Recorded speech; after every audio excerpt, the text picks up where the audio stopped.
దేవుని స్తోత్రం. హల్లెలూయా. మరి అందరూ సంతోషంగా ఉన్నారండి? దేవుడు మా జీవితంలో ఎంతో మేలు చేశారన్న వాళ్ళు దేవుని స్తోత్రం చెప్దాం. ఏమండి, ఇంకా కొన్ని సమస్యలు ఉన్నాయండి, వాటి కోసం కూడా మరి ఈరోజు అడుగుతున్నాను. దేవుడు చేసేస్తాడన్న వాళ్ళు దేవుని స్తోత్రం చెప్దాం. హల్లెలూయా. ఏమండి, మరి నిజంగా దేవుని నమ్మినటువంటి వాళ్ళు అడిగితే చాలు ఇచ్చే దేవుడు. ఏమండి, అడగండి ఇస్తాను అన్నారు. అడిగిన వాటిని ఎలా పొంది ఉన్నామని నమ్మండి అంటారు. కానీ ఒక విషయం ఏంటంటే, మరి అడగమంటే దేనికోసం అంటండి, మనం ఈ లోక భోగాల కోసం అడగకూడదని మనకు అర్థం అవ్వాలండి మెయిన్. ఏమండి, మనం లోక భోగాల కోసం అడగకూడదని మనకి అర్థం అవ్వాలి. దేవుని సన్నిధిలో మనం ఎలా ఉండాలో, దేన్ని అడగాలో మనం నేర్చుకుంటే కనుక దేవుడు తప్పకుండా మనల్ని గొప్ప ఆశీర్వాదాలు ఇస్తారు. దేవుని స్తోత్రం చెప్దాం.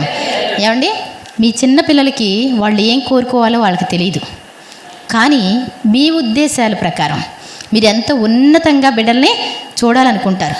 ఏమండి, ఒక తల్లి ఉందనుకుంటే ఆ తల్లి తనలో ఉన్నటువంటి అభీష్టం ఆ పిల్లోళ్ళు చూడాలనుకుంటుంది. ఏమండి, ఇప్పుడు బాబుగాడు వాయిద్యాలు వాయిస్తూ ఉంటే అల్లాకి ఎంతో పరవశం. ఏమండి, నాకు అనిపించింది ఒక విషయం ఏంటి అంటే, మరి పాపం తల్లి బిడ్డలకి దగ్గర సంబంధం ఉంటుంది, దగ్గర బంధం ఉంటుంది, పెనవేసుకున్న బంధం. ఇంతలో కోడలు వచ్చిగాన కొంచెం ఏమండి అస్సలు అస్తమానాలు అమ్మగారితో మాట్లాడుతున్నారంటే ఆ తల్లికి ఏమైపోద్దండి?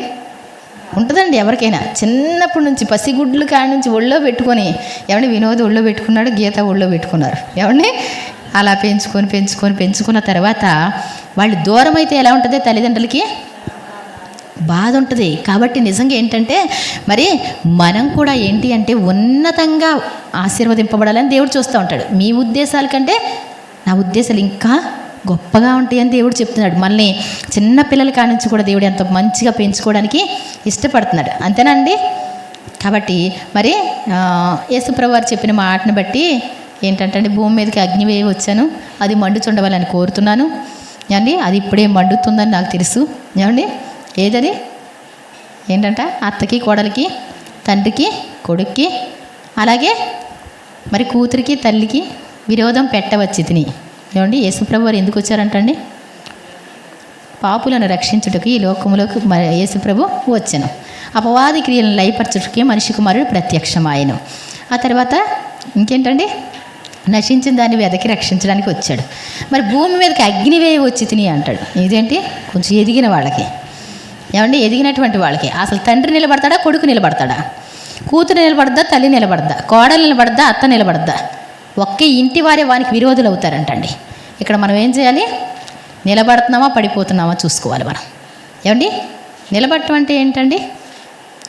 నిలబడటం అంటే అన్యాయాన్ని సహించుకోవడం, ఓర్చుకోవడం, నష్టపోవడం, ఏదైనప్పటికీ కూడా మనం యేసు ప్రభులాగా మరి ఆయన ఏది చెప్తే అది. ఏమంటే, కీడు చేయటం మాని మేలు చేయ నేర్చుకోవాలి, సమాధానం వెతికి వెంటాడాలి. అప్పుడు మంచి దినాలు చూస్తాం. ఎక్కడ? పరలోక రాజ్యం. ఇక్కడ కూడా మంచి దినాలు వస్తాయి కదా. కాబట్టి మనం ఒక క్రైస్తవ జీవితం జీవిస్తున్నామంటే, మరి ఇప్పుడు ఉపవాస ప్రార్థన కోసం కొంచెం చెప్పడానికి, నేను ఇంకేదో వాక్యాలు చెప్పడానికి ఏం కాదండి, ఉపవాస ప్రార్థన. ఏమండి, మరి యెషయా గ్రంథం 58వ అధ్యాయం అందరికీ నోటెడ్. ఏమండి, ఎప్పుడు వింటానే ఉంటాం, చదువుతూనే ఉంటాం. మరి నేను కొంచెం చదివిన తర్వాత ఇది మాకు తెలుసు అన్నవాళ్ళు దేవుని స్తోత్రం చెప్తురు. కానీ ఏమండి, అంటే కొంతమందికి తెలియదు కాబట్టి. ఏమండి, తాళక బోర ఊదినట్లు ఎలిగెత్తి బిగ్గరలుగా కేకలు వేయము. యాకోబు చదవండమ్మా. తాళక బోర ఊదినట్లు వారు చేసినటువంటి తిరుగుబాటును నా జనులకు తెలియజేయి. ఏమండి, తాళక బోర ఊదడం అంటే ఏంటి? నాకు తెలియక మా తాతయ్య గారిని అడిగినప్పుడు నేను, తాళక బోర ఊదటం అంటే ఆగకుండా ఊదాలంటండి. తాళకండ అంటే ఆపకూడదు.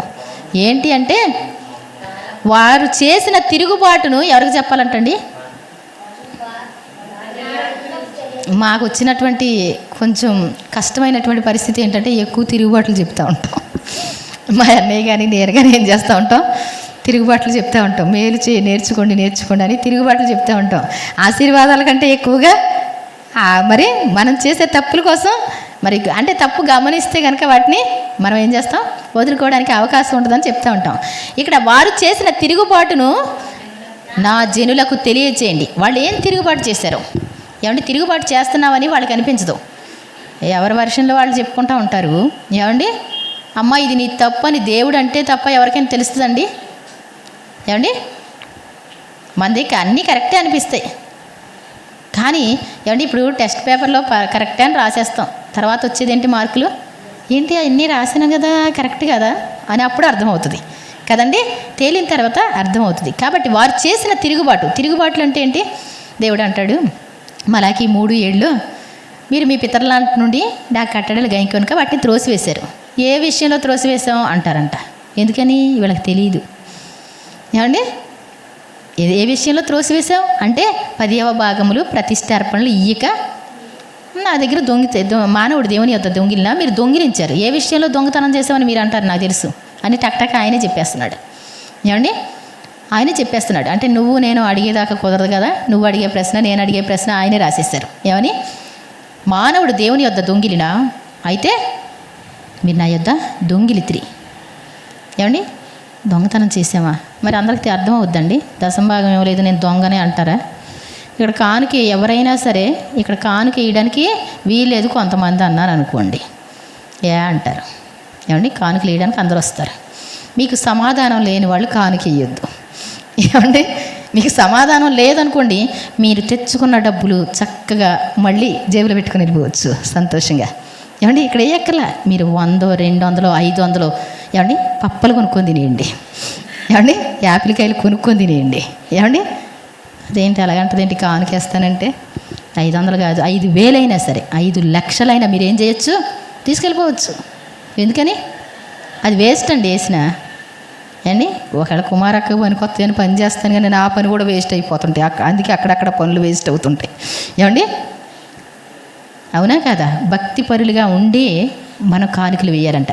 నీవు బలిపీఠం వద్ద అర్పణ అర్పించుండగా నీ సహోదరునితో విరోధం ఏమైనా కలదని అక్కడ నీకు జ్ఞాపకం వస్తే అది విడిచిపెట్టి వెళ్ళి మొదట సమాధానపడి ఆ తర్వాత వచ్చి అర్పణ అర్పించు అంటారు. ఇది తెలుసని తెలుసు కానీ వేస్తాను, ఎలాగో వస్తుంది అది. కానీ ఏమండి, అవునా కాదా? మరి హెబ్రోన్ మందిరంలో అనుకోండి బాప్తిసం తీసుకోకపోతే కానుక ఇవ్వకూడదు అంటండి.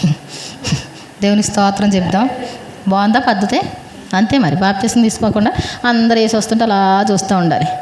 ఏమండి, డబ్బులు మిగిలిన అనుకోవచ్చు కదండి. ఒక అతను అలాగే అనుకున్నాడంట.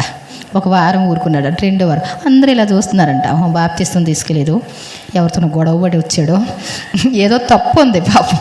ఏమండి, అందుకోసం ఏం చేస్తలా కానుక వేయట్లేదని పాస్టర్ గారి దగ్గరికి వెళ్ళి, అయ్యా నాకు అర్జెంటుగా బాప్తిసం ఇచ్చేయండి అన్నాడు. ఏ బాబు అంటే, నేను మళ్ళీ ఆదివారం వెంటనే కానుక అయిపోతే నాకు మనశ్శాంతి లేదు అన్నాడంట. దేవుని స్తోత్రం చెప్దాం. మరి నేను చెప్పాను అనుకోండి, ఏమంటారు? మీకు మీరు అర్థం చేసుకోండి. ఏమండి, తప్పకుండా మనం కానుకేసేటప్పుడు ఈ కానుకకి ప్రతిఫలం వస్తుందా రాదా? ఏమండి, అవునా కాదా? మీరు కానుకలు వేసుకుంటారు, ప్రతిఫలం వస్తే ఎలా ఉంటాయి అంటే చిటిక్కుమని అన్నీ కూడా సమకూడి జరుగుతాయి. దానికి రెట్టింపులు వచ్చేస్తాయి. కాబట్టి మనం వేసినటువంటి కానుక కూడా రెట్టింపులు రావట్లేదు, కష్టాలు అయిపోతుంది అంటే అది ఏమవట్లేదని అంగీకరింపబడట్లేదు. అలాగే వారు చేసిన తిరుగుబాటును నా జనులకు తెలియచేయి. చదవండి. యాకోబు ఇంటి వారికి వారి పాపాలను తెలియజేయి. తమ దేవుని న్యాయ విధిని విడువక నీతిని అనుసరించు వారైనట్టు. ప్రభువా, అసలు ఏం చేయమంటారు, ఎలా చేయమంటారు ఏమండి అని దేవుని దగ్గర అంట అనుదినము కూడా నీతిని అనుసరించు వారైనట్టు. ఏమండి, మనం ఎంత ప్రేమికులు అని మనకు ఫీలింగ్ ఉంటుంది దేవుని దగ్గర. ఉండదా? ఉపవాసం ఉన్నామంటే తప్పకుండా వచ్చేస్తాడు అనిపిస్తుంది. మీరు ఎంతో గొప్ప దేవుడు నాయన అనేసి ఆయనకి ప్రార్థన చేస్తూ ఉంటాం. ఎచ్చ కనపరచదు, ఆయన మార్గాలు ఏంటో తెలుసుకోవాలి. ఆయన ఈ సన్నిధిలో మనం ఎలా ఉండాలి అనేటువంటిది ఆయన చెప్తే బాగుండు అని వస్తూ ఉంటాం. ఎవరైనా అంతే కదండి. ఒక క్రైస్తవ జీవితం అనుసరిస్తున్న మనం దేవుడు నన్ను ప్రేమిస్తున్నాడు అనేటువంటిదే కదా మనకున్నటువంటి ఒక ముఖ్య ఉద్దేశం. కాబట్టి నేను ప్రార్థన చేస్తే తప్పకుండా ఈరోజు నాకు ఆశీర్వాదాలు వస్తాయి అనుకుంటున్నాం కదా మనం. అయితే ఇక్కడ అంటాడు, తమ దేవుని న్యాయ విధిని నీతిని అనుసరించు వారైనట్టు ప్రతిరోజు కూడా అనుదినము కూడా నా మార్గములను తెలుసుకొన ఇచ్చ కనపరచుదురు.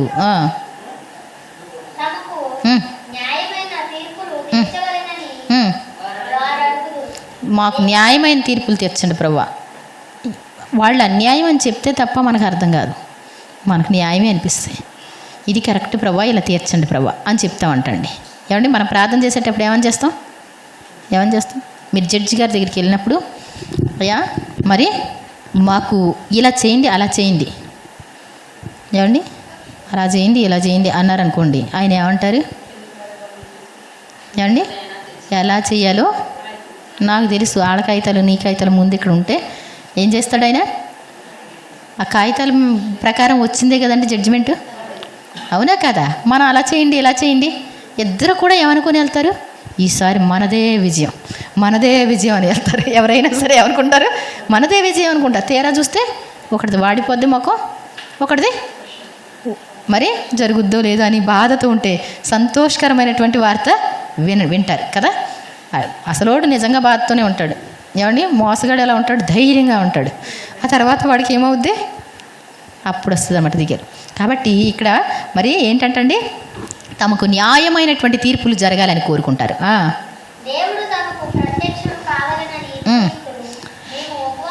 ఏమండి ఏం చేస్తారంట? దేవుడు తమకు ప్రత్యక్షుడు కావాలని ఇష్టపడతారంటండి. ప్రభువా మీరు కావాలైనా, మాకు కావాలైనా, మాకు కనబడాలి ప్రభువా. ఏమండి నిజమే, మనం అందరం కూడా ఇలాగే ఉన్నాం. ప్రతి విషయంలో కూడా ఎలా ఉన్నాం? ఇష్టపడుతూనే ఉన్నాం. దేవుడికి న్యాయమైన తీర్పు కావాలి ప్రభువా, మీరే న్యాయం చేయండి యేసయ్య అంటాం. మీరు మాకు ప్రత్యక్షం అవ్వాలి ప్రభువా, మాకు తోడుగా ఉండాలి అంటాం. ఏమండి అందరం ఇదే కదా. వీళ్ళకి అంటండి, ఇంతకుముందు ఉపవాసం చేశారు, ఆ తర్వాత ఉపవాసం చేశారు, ఇంకోసారి ఉపవాసం చేశారు, ఈసారి కుమారక్క పెట్టిన ఉపవాసానికి కూడా వచ్చారు. ఇంతకుముందు కూడా చాలా ఉపవాసాలు ఉన్నాం, ఈసారి అన్నా జరిగితే బాగున్నాం.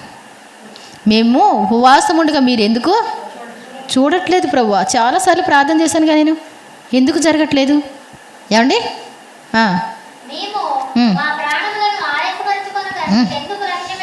చాలా కష్టం. కొంతమంది ఏంటంటండి ఓపిక లేదు, చాలా కష్టమైన పరిస్థితి. అలాంటప్పుడు కూడా ఇప్పుడు మనం అంటే సంతోషంగా ఉండిపోయాం. ఏమండి భయ ఎంత బాగున్నట్టు ఉందండి, ప్రశాంతంగా దేవుని స్తోత్రం చెప్తాం. ఏమంటే కంటిన్యూ అయితే భలే ఉంటుంది అనిపిస్తుంది. ఏనాళ్ళు నాకు ఉపవాసాలు అలవాటు అయ్యి తినాలంటే బద్ధకం ఉండేది, ఇప్పుడు అలాగే ఉంది, చక్కగా ఉంది, హాయిగా నిలబడినట్టు ఉంది మనసు. ఏమండి కాబట్టి నిజంగా మేము మా ప్రాణాలను ఆయాసపరుచుకుంటే ఎలా అండి? ప్రభువా ప్లీజ్ నాయన, ఓపిక అంటూ లేదు కానీ మీరు చేస్తారని వచ్చాం. ఏమండి వాళ్ళకు ఉన్నటువంటి మరి సమస్యలు ఎలాంటి అంటే, మరి వాళ్ళని వీళ్ళు వేధిస్తున్నారా, వీళ్ళని వాళ్ళు వేధిస్తున్నారా అంటే వీళ్ళే వాళ్ళని వేధిస్తారు. ఏమండి కానీ అర్థం కాదు. కానీ దేవుని దగ్గరికి వచ్చి ఏమంటారు? మీరే సహాయం చేయండి అని అంటారు. మనం ఒకసారి కరెక్ట్ చూసుకోవాలంట. మళ్ళీ మనం చూసుకుంటే అర్థం అవుద్ది, మళ్ళీ మనం చూసుకుంటే మనం చూస్తే అర్థం కాదు, సైతాన్ గాడు ఉంటే అర్థం కాదు. యేసు ప్రభు మనలోకి వస్తే అప్పుడు అర్థం అవుద్ది మన తప్పులు అర్థం అవ్వాలంటే ఏంటి? ఒక ఆవిడ మన శైలాపాల్ గారి ఉపవాస ప్రార్థనలో, ఏమండి నన్ను నేను క్షమించుకోలేకపోతున్నాను, మిమ్మల్ని మీరు క్షమించుకోండి మీకు ఆశీర్వాదం వస్తుందంటే, నన్ను నేను క్షమించుకోలేకపోతున్నాను దేవుడు క్షమిస్తాడంటారా అని అడిగిందంటండి. ఏ అమ్మా ఎందుకని? మా అత్తగారి మీద నాకు కోపం వచ్చిందండి, చాలా కోపం వచ్చింది. మా ఆయన గారు ఎంత బ్రతిమలాడి చెప్పినప్పటికీ కూడా నేను వినేదాన్ని కాదు. ఆయన్ని ఎక్కడికైనా తీసుకెళ్ళి ఎక్కడో అక్కడ పడేయి అని చెప్పేదంటండి.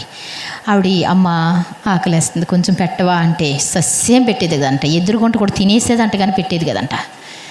ఈ రోజున దేవుని నమ్ముకుందంటండి ఆవిడ. దేవుని మాటలు వింటా ఉంటే అత్తగారు లేదు, బాధ, భయంకరమైనటువంటి బాధ. నేను పరలోకం వెళ్తాను అసలు లెక్క.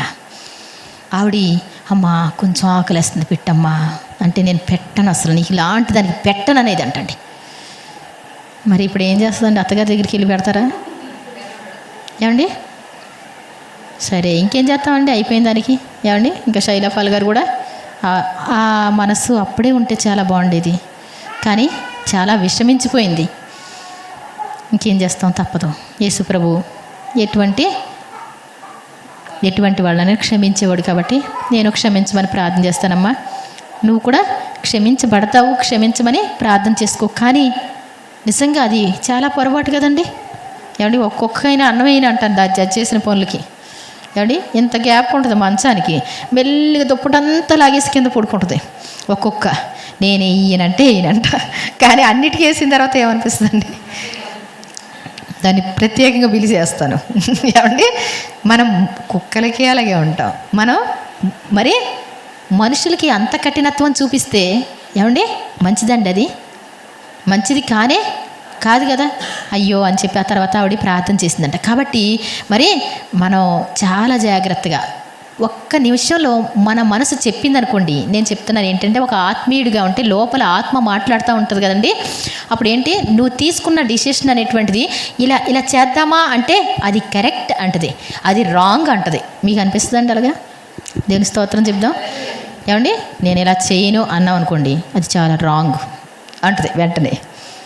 అది మీకుందో లేదో నాకైతే తెలియదు. దేవుని ఆత్మ ఉంటే మాత్రం వెంటనే అర్థమవుతుంది. ఎవ్వరి మీద కీడు కల్పించదు. ప్రేమ అన్నిటినీ సహించుకుంటుంది, ఓర్చుకుంటుంది, తాళుకుంటుంది, అన్నిటిని నమ్ముద్ది. ఏమండి, తన ప్రాణమైన ఇవ్వడానికి, ఎదటి వాళ్ళ యొక్క తప్పులు బయట పెట్టడానికి ఇష్టపడదు. ఏమండి, తను కష్టపడడానికైనా ఇష్టపడుద్ది, నష్టపోవడానికి ఇష్టపడుద్ది ప్రేమ అంటే. అవునా కదా? కాబట్టి నిజంగా దేవుని ఆత్మ కలిగి ఉంటే మనం అలా ఉంటామంట. కాబట్టి ఇక్కడ వీళ్ళు ఏమంటున్నారండి, మేము ఉపవాసం ముందుగా నీవెందుకు చూడవు, మా ప్రాణాలని ఆయాసపరుచుకుంటే నువ్వెందుకు లక్ష్య పెట్టవు. ఒక పక్కన చాలా నీరసం వచ్చేసింది, గ్యాస్ పెట్టేసినట్టు అయిపోతుంది, ఎంత కష్టమో. ఏమండి, ఎప్పుడు మాకు ముగిస్తుంది కుమారక్క, ఎప్పుడు ముగిస్తుంది? ప్రశాంతక్క చెప్పింది సరే పోయింది అసలు లెక్క. ఏమండి, నాకు కూడా సరిపోయినట్టే ఉంది, అసలు లేవబుద్ధి కాల నిజంగా. కానీ ప్రశాంతి అయ్యో అంటుంది మళ్ళీ అనేసి నుంచున్నాను, అంతే. బలవంతంగా నుంచున్నాను నేను కూడా. ఏమండి, అంతేనా కాదా? ఈ ఉపవాస ప్రార్థన ఇంకెంతసేపు ఉందండి? 3వ రోజు అయిపోద్దండి. ఎంతసేపట్లో? ఇంకో గంటలో అయిపోద్దండి. తినేద్దామండి గమ్మున. ఏమండి, ఏమైనా ఉండేరో లేదు వీళ్ళు, ముందు గమ్మున పెట్టేస్తేనే మేము ఇంటికి వెళ్ళి. మీరు కాదు, మా మనసుని ఆయాసపరుచుకొని చుండగా నువ్వెందుకు లక్ష్య పెట్టమంటే, వీళ్ళ ధ్యాస ఎక్కడుందండి? పొట్టలో అయితే లేదు కానీ కుండల మీదే ఉంటుంది. ఏమండి, వీళ్ళు ఆయాసపరుచుకునే వాళ్ళు ఏంటి, అమ్మయ్య కష్టం అయిపోయిన పరిస్థితి, చాలా కష్టం, నిలబడాలంటే కష్టం, పాట పాడలేను, రాదు పాట ఎలా వస్తుంది? 3వ రోజు ఏమంటే ఆయాసపరుచుకునే వాళ్ళ పరిస్థితి ఎలా ఉంటుంది? ఏమండి, అవునా కాదా? ఆయాసం లేకుండా ఇప్పుడు మేము అసలు ఉపవాసం అంటే ఉపవాసం కాదండి ఇది, దేవుని సన్నిధిలో చెప్తున్నాను. ఎందుకంటే రాత్రి ఉప్మా తిన్నాను, పొద్దున్న టీ తాగాను. ఏమండి, అది ఉపవాసం వద్దండి, ఉపవాసం ఏం కాదు. కానీ నీ సన్నిధిలో ఉండటానికి ఇష్టపడుతున్నాను అంటాను అంతే దేవునితో నేను. ఏమండి, కాబట్టి నిజంగా మరి ఇంత హ్యాపీగా ఉండగలుగుతాం. ఇంకొక మీరు కంటిన్యూ చేయగలిగితే 21 రోజు సూపర్ అనిపిస్తుంది నాకు. ఏమండి, 21 రోజుకి పిల్ల తయారైపోద్ది కోడి. దాన్ని చూసినప్పుడల్లా అనుకుంటా 21 రోజు పిల్ల తయారు చేసేస్తుంది. దానికి ఉన్న జ్ఞానం మనకు లేదు. ఒక్క 21 రోజు టక బయటకు వచ్చేసి మ్యాథ్ తినేసి టకటక వెళ్ళిపోద్ది, అంతే. వెళ్ళిపోయి చక్కగా అక్కడే కూర్చుంటుంది, రాత్రి పగలు కూర్చుంటుంది, పేలు పట్టినా కూర్చుంటుంది, ఎండొచ్చినా కూర్చుంటుంది, ఉడక వచ్చినా కూర్చుంటుంది. ఆ పిల్లల్ని తయారు చేసుకొని బయటకు వచ్చి ఎంత తన తినదు, పిల్లలకి పెట్టుకుంటుంది. ఆ కోడి పెట్టుకున్న జ్ఞానం నాకు లేదనిపిస్తుంది. అస్తమానం కోడిని చూస్తూ ఉంటాను. ఏమండి, అవునా కాదా? చక్క 21 రోజుకి వెళ్ళిపోద్ది అంతే. నేను ఉపవాసం, నేను నాజీర్ అంటదో ఏమంటుందో కుక్క అంటుంది కదా, చక్కగా మరి అది ఒక్క పెట్ట. సపోజ్ మీకు తెలుసో లేదు, పెట్టని కోసేసి తినేస్తే ఒక పూట ఎంత బాగుంది అంటారు కదా. కానీ ఒక్క పెట్ట కనీసం 1 సంవత్సరానికి వచ్చి, ఏమండి, అంటే నా అనుభవంతో నేను చెప్తున్నాను, సంవత్సరానికి వచ్చి 2 సార్లు పిల్లలు చేస్తారు లెక్క. అంటే మా అన్ని గందరగోళంగా ఉన్నాయండి ఇప్పుడు ప్రస్తుతానికి. దానికి చక్కగా నీట్గా పెట్టించుకుంటే 2 సార్లు పిల్లలు చేస్తాయి. ఏమండి, బహు తక్కువలో అనుకుంటే కనుక 10,000 ఒక 20,000 అన్నా సంపాదిస్తుంది. అదే మంచి అయితే ఒక 50,000 అన్నా సంపాదిస్తుంది. ఏంటది? 1.5 కేజీన్నర 2 కేజీలు ఉంటుంది.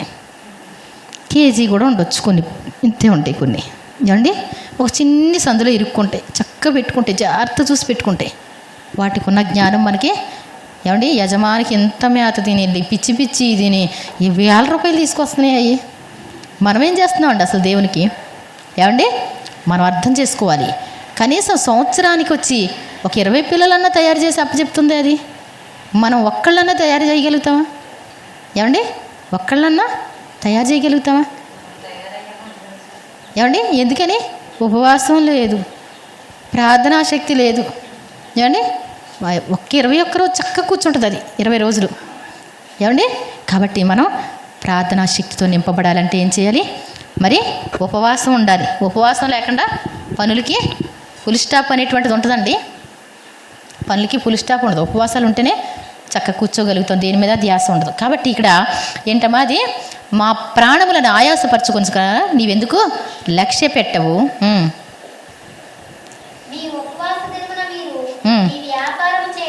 మనం అంటే మన ఉపవాస దినంలో ఇంకా బిజినెస్ అంతా చేస్తూ ఉంటారు. కొంతమంది ఏమండి ఏమన్నా తిన్నారా? తినలేదండి, వాళ్ళ ఉపవాసం అండి. ఏమండి కొట్టు షాపు తీస్తారు, బిజినెస్ చేస్తూనే ఉంటారు. ఇంటికి వెళ్ళిన తర్వాత పొద్దున్నే పూజ చేసుకొని షాపు తీసి వచ్చేస్తారు, అంతే పరగడుపుతోనే సాయంత్రం వరకు ఉంటారు. అదే ఉపవాసం కాబోలు. మరి క్రైస్తవులు కూడా చాలామందికి తెలియదు అంటండి. ఉపవాసం ఉండి పనికి వెళ్ళి అక్కడ పని చేసుకొని వచ్చి అప్పుడు చిన్ని ప్రార్థన చేసుకొని అన్నం తింటాం అంటండి. అమ్మో అదేంటి, నాకేం అర్థం కాల. మరి పనికి వెళ్ళేవాళ్ళు ఉపవాసం ఎందుకు? ఏమండి పనికి వెళ్ళేటప్పుడు ఉపవాసం ఎందుకు? ప్రార్థన చేయాలంటే ఏం చేయాలి? ప్రార్థన చేసుకోవడానికి ఉపవాసం ఉంటే అంతే. అంతేగాని నేను అంటాను ప్రార్థన ముగించిన తర్వాత రాత్రికి 6 అవ్వాలి, అది కూడా అక్కర్లా. ప్రార్థనలో ఉండు అంతసేపు, ఆ తర్వాత ఏం చేసేసుకోవచ్చు? తినేసుకోవచ్చు. ఇంకంతే. మనం ఉపవాసం అంటే బయట తిరగకూడదండి. దేవుని సన్నిధిలో ఉంటేనే దానికి వాల్యూ ఉంటుంది. కాబట్టి మీ ఉపవాస దినమున మీరు మీ వ్యాపారము చేయుదురు, మీ పనివారి చేత కఠినమైన పనులు చేయించుదురు, కలహపడుచు, వివాదము చేయుచు, అన్యాయముగా గుద్దులాడుచు ఉపవాసం చేస్తారు. ఏంటంటే కలహపడుచు. ఇవాళ ఉపవాసం అని తెలుసు కదా, ఈ పనులన్నీ చేయాలని తెలుసు కదా, నేను చేయను అని తెలుసు కదా. ఏమండి ఏంటంట ఉపవాసం కదా అనేసి అనుకుంటా ఉంటా మనం.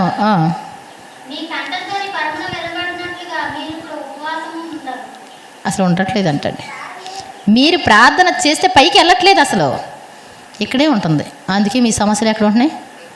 అలాగే ఉంటున్నాయి. ప్రార్థన చేస్తే సమస్యకి పరిష్కారం రావాలి కదా. ఎస్తేరు గ్రంథంలో 3 రోజులు ఉపవాసం ఉండి ప్రార్థన చేసి రాజు దగ్గరికి రాజవస్త్రాలు ధరించుకొని, ఏమండి మరి ఆవిడ రాజభూషణాలు ధరించుకొని వెళ్ళింది. వచ్చేసిందా లేదా ఆన్సర్? దేవుని స్తోత్రం చెప్దాం. నీనివే పట్టణస్థులు ఉపవాసం ఉండి తమ దుర్మార్గాలను విడిచి మారు మనసు పొంది పశ్చాత్తాపడి వాళ్ళు 4 దినాలు ప్రార్థన చేస్తే పరలోకమందు ఉన్నటువంటి దేవుడు అంటండి ఎంత తన మనసును మార్చుకొని పశ్చాత్తాపుడై తాను చేస్తానన్న కీడు చేయకుండా మానెను. దేవుని స్తోత్రం చెప్తాం. ఒకవేళ పాస్టర్ గారు అనుమతించకపోయినా మీకోసం ప్రార్థన చేయడానికి కుదరదమ్మా.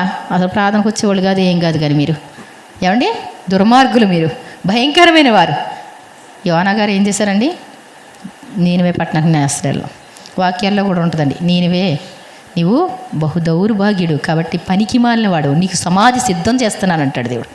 నీనివే పట్టణస్థులు అంత దౌర్భాగ్యమైన పని. కానీ వాళ్ళకు ఉన్నటువంటి గర్వం దేవునికి అసహ్యమైనటువంటి గర్వం. అయినప్పటికీ కూడా వాళ్ళు గోనె పట్ట కట్టుకునేసరికి ఏం చేశారంటండి? పశ్చాత్తాపుడై తాను చేస్తానన్న కీడు చేయలే. దేవునికి స్తోత్రం చెప్దామండి. అహాబు కూడా నీకు ఎంత దురవస్థ వస్తుంది అని చెప్పగానే ఆ మాటలు విని తన హృదయం నొచ్చుకొని బాధతో వెళ్ళిపోయి గోనిపట్ట వేసుకొని అటు ఇటు పొరులుతుంటే నా మాటలు విని అహాబు పశ్చాత్తాపడుతున్నాడు. నాకు ఎలా భయపడుతున్నాడు చూడు. వెళ్ళు ఒకసారి చెప్పు, నీ కాలంలో జరగదని చెప్పు, నీ కాలంలో ఈ కీడు రాదని చెప్పు. ఏమండి అదే పశ్చాత్తాపం కంటిన్యూ అయితే బాగానే ఉంటుంది. ఏమండి అవసరం నిమిత్తం మాత్రమే వచ్చి ప్రార్థన చేయించుకొని వెళితే ఈ అవసరం తీరద్ది. ఆ తర్వాత మరలా అదే పాపం మళ్ళీ డబల్ వస్తుంది అనమాట. నీకు మరీ ఎక్కువ కీడు కలుక్కున్నట్లు నువ్వేం చేయి? పాపం చేయకు. పాపం ఒక్కసారి వదిలిపెట్టిన తర్వాత మళ్ళీ వెళ్ళి పట్టుకోవడం మంచిది కాదు. నేనేమే పట్టణస్థులకు వచ్చింది, లేకపోతే ఎస్తేరుకు వచ్చింది, ఇంకెవరికి వచ్చిందండి? ప్రార్థన చేసిన వాళ్ళు ప్రతి ఒక్కళ్ళు. అక్కడ బెన్యామీనీలు ఏమండి వాళ్ళు తప్పు చేశారు. ఇశ్రాయేలీలు వాళ్ళ మీదకి వెళ్ళారు. అది పెద్ద స్టోరీ అంటే చెప్పడానికి అసలు కుదరదు, ఒక విశ్రాంతి దినంలో చెప్తాను. ఏంటంటే బెన్యామీనీలు చాలా దుర్మార్గంగా ప్రవర్తించారు. బెన్యామీనీలు అంటే ఎవరు? యాకోబు యొక్క సంతానమే. 11వ వాడు అనుకున్నాం. ఏమండి 11వ వాడు 12వ వాడు. ఏమండి 11వ వాడు యోసేపు. అయితే వాళ్ళు దేవుని ప్రజలే. ఇశ్రాయేల్లో 12 మంది కుమారులు కూడా కుమారులే. ఈ బెన్యామీనీలు అంటే దేవుని ప్రజలే కదా. కానీ వాళ్ళు ఎలా మారారు అంటే ఒక లేవీయుడు అంటండి తన ఉపపత్నిని తప్పు చేసిందని. ఉపపత్ని అంటే ఎవరండి? ఉపపత్ని అంటే పత్ని అంటే భార్య, ఉప అంటే రెండోది. రెండో భార్య తప్పు చేసిందంటండి. పాపం ఈయనే తప్పు చేస్తే, ఆ భార్య తప్పు చేస్తే అది ఇంటికి పోయి 4 నెలలు ఉందంటండి. ఏమండి, ఫస్ట్ భార్య మీద అయితే కనికరం చూపించరు, కానీ రెండో భార్య కాబట్టి పోనీ తెచ్చుకుందామని సంతోషంగా వెళ్ళాడంటండి. ఆ నాన్న కూడా చాలా సంతోషపడ్డాడంట. మరి అతను బయలుదేరతానంటే, లేదు బాబు, ఈ పూట ఉండి భోంచేసి వెళ్తురు కానీ, ఈ పూట అయిపోయింది, సాయంత్రం అయిపోతుంది కదా, భోంచేసి వెళ్తురు కానీ, ఏమండి రేపు పొద్దున్నే వెళ్తురు కానీ, లేవగానే వెళ్ళిపోదురు కానీ, అసలు పొద్దున్నే అనేవాడు అంటండి, కొంచెం టీ తాగేసి ఏమంటే భోజనం చేసి వెళ్తురు కానీ బాబు. ఏమంటే కూతురు మీద చాలా ఇష్టం అనమాట అండి. 4 రోజులైతే ఈయనకంట చిరాకు వచ్చిందంటండి. ఆ లేవీడికి చిరాకు వచ్చి, బయలుదేరదాం నడవండి అని చెప్పి ఒక గాడిద ఒక పనివాడిని తీసుకొచ్చుకున్నాడు. తీసుకొని బయలుదేరిపోయాడు. వాళ్ళు వెళ్ళవలసినటువంటి గ్రామం ఏమండి వెళ్ళలేకపోయారు, పొద్దుగుంకిపోయింది. తీరా చూస్తే అక్కడ ప్రజలు చాలా దుర్మార్గులంట. ఎవరు వాళ్ళు? బెన్యామీనీలు అంటండి. ఎవరు వాళ్ళు? క్రైస్తవులు అంటే ఎలా ఉంటుందో అలాగ ఉంటుంది అనమాట అండి. ఏమంటే ఇప్పుడు క్రైస్తవులు అని చెప్తే ఎలాంటి పేరు? బెన్యామీనీలు అంటే ఎవరు? దేవుని బిడ్డలు. పరలోకంలో కూడా ఉంటుందండి బెన్యామీని సంతానం. దేవుని స్తోత్రం చెప్దాం. బెన్యామీను అంటే రాజుల సంతానం. బెన్యామీనుడగు కీషు వంశాన మరి పుట్టినటువంటి వాడు సౌలు. ఏమండి బెన్యామీనుడు మొర్దెకై ఎలాగ ఉన్నాడండి? మంచి టాపరు. నిన్న చెప్పుకున్నాం, అబ్బా సూపర్. ఏమండి నిజంగా ఆ బెన్యామీను గోత్రం. అక్కడ ఒక ముసలాయన వచ్చి, అయ్యా ఇక్కడి ప్రజలు చాలా దుర్మార్గులు, నువ్వు వచ్చి మరి మా దగ్గర ఉండండి, ఒకసారి ఈ రాత్రి వెళ్ళబుచ్చుకోండి. లేదండి మేము వెళ్ళిపోవాలి, మాకు అన్నీ ఉన్నాయి, తినడానికి అన్నీ ఉన్నాయి, మేము ఈ రాత్రి ఎలాగో గడిపేస్తే తెల్లవారుజామున వెళ్ళిపోతాం. లేదయ్యా ఈ రాత్రి మంచిది కాదు, ఇక్కడ రావాలి. బలవంతంగా తీసుకెళ్ళిన తర్వాత వాళ్ళు భోజనాలు చేసిన తర్వాత అందరూ వచ్చి చుట్టుముట్టేశారు. లోతింటికైతే వచ్చి చుట్టుముట్టారు, కానీ దేవదూతలు వాళ్ళకి కనుమబ్బు కలుగజేసి తలుపులు వేసేసారని ఉంది. కనుమబ్బు కలుగు చేశారని ఉంది. వాళ్ళు తడిమి వెళ్ళిపోయారని ఉంది. ఇక్కడ ప్రార్థన చేసేవాళ్ళు లేరు కదండి. ప్రార్థన చేసేవాళ్ళు లేరు కదా. ఈ అయ్యగారు తప్పులోనే ఉన్నారు, అమ్మగారు తప్పులోనే ఉంది. ఏమైందండి? వాళ్ళు వచ్చి చుట్టుముట్టేశారు. నీ ఇంటికి వచ్చిన అతన్ని పంపించు బయటికి, నీ ఇంటికి వచ్చిన అతన్ని బయటికి పంపించు అంటే, అయ్యా అది కూడదయ్యా అని ఆ ముసలాయన, మా పిల్లలు ఉన్నారయ్యా, అమ్మో అతిథి దేవోభవ అన్నట్టు. ఏమండి లోతుగారు నాకు వివాహం కాని 2 బిడ్డలు ఉన్నారన్నట్టు ఇతను కూడా అంటాడండి పాపం. అయినా సరే వాళ్ళు వినలేదండి. ఆ ఉపపతిని బయటికి నెట్టి తలుపేశాడు ఈ తెచ్చుకున్నవాడు. ఏమండి భార్యని అప్పచెప్పాడు. ఏం చేస్తాడు? పొద్దున వెళ్దామంటే గుమ్మం కాడ 2 చేతులు చాపుకొని పడిపోయి ఉంది. చచ్చిపోయింది అమ్మాయి. ఆ రాత్రి అంతా చెరిపేశారు, చంపేశారు. ఈ అబ్బాయి ఏం చేశాడు? ఈ లేవీలు తప్పు చేయొచ్చా? తప్పు చేయకూడదు. పోనీ ఆ మాత్రమన్నా ఆవిడ ఊరుకోలుగా ఆవిడ తప్పు చేసింది. దానికి కారణం ఏమైపోయింది? అందరి చేత చెరపబడడం, చంపబడడం. ప్రార్థన లేవు, ఏమీ లేదు. దేవుని యందు నమ్మకం కూడా లేకుండా పోయింది. అప్పుడు రాజు లేడంటండి, వాళ్ళు ఇష్టానుసారంగా వాళ్ళు ఉంటున్నారు. అలాంటి పరిస్థితుల్లో ప్రార్థన చేసుకోకపోయినా పనులు చేసుకుంటున్నారు పాపం. ప్రార్థన చేసుకోకుండా పనులు చేస్తే బాగుంటాయండి? ఏమండి ప్రార్థన చేసుకోకుండా పనులు చేస్తే ఎలా ఉంటాయండి? అన్నీ ఫలించవండి. ఏమండి అంతా నష్టపోవలసిన పరిస్థితి. అలాంటి పరిస్థితులు ఆ అమ్మాయిని పట్టుకొని 12 మొక్కలు నరికేసి ఏమండి గోత్రానికి ఒక మొక్క పంపించాడంటండి. జరిగిందేంటి అనేసి అందరు ఇశ్రాయేలీలు మొత్తం అందరూ వచ్చేసారు. అడిగితే, నేను పలానా చోట ఆగిపోవడం జరిగింది, నా ఉపపత్నిని ఇలా చేశారు, కాబట్టి దాన్ని మీరు ఏం చేస్తారో చూసుకోండి అని చెప్పారు. అసలు ఇశ్రాయేలీలకి ఎక్కడ లేని కోపం వచ్చింది. మనం బలాఢ్యులం కదా, ఏమండి మనం ఎలాంటి వాళ్ళం? దేవుడు ఆశీర్వదించిన వాళ్ళు. మనకి ఇంత పవర్ ఉంది కదా, మొత్తం యుద్ధానికి పెడదామా? నడుంటరా. అసలు మనోడై ఉండి ఇంత దారుణమైన పని చేయడం ఏంటి? వీళ్ళు మన అన్నదమ్ములై ఉండి ఇలాంటి పని చేయడం ఏంటి? నడవండిరా. మొత్తం వచ్చేసి ఏమండి యుద్ధానికి రెడీ అయిపోయారు వాళ్ళు. గట్టిగా చెప్పి మరి ఏంటి ఒప్పుకుంటామేమన్నా? ఏం స్పందన లేదంటండి. వాళ్ళు ఎలా ఉన్నారు? ఏం చేస్తారా మీరు అన్నట్టున్నారు. ఒకవేళ గాజులు ఉంటే ఇలాగా ఏమంటారు, రింగులు అంటారు కదా, అవి చూపించారండి వాళ్ళు కూడా. వాళ్ళు ఎలాంటి వాళ్ళో తెలుసా? అందుట్లో 700 మంది ఉంటారంటండి. ఎడమ చేతి వాటం కలిగినటువంటి వాళ్ళు. ఇలా వెంటికి నిలబెడితే వడిసెల తిప్పేస్తే ఎంటికి తగులుద్దంటండి.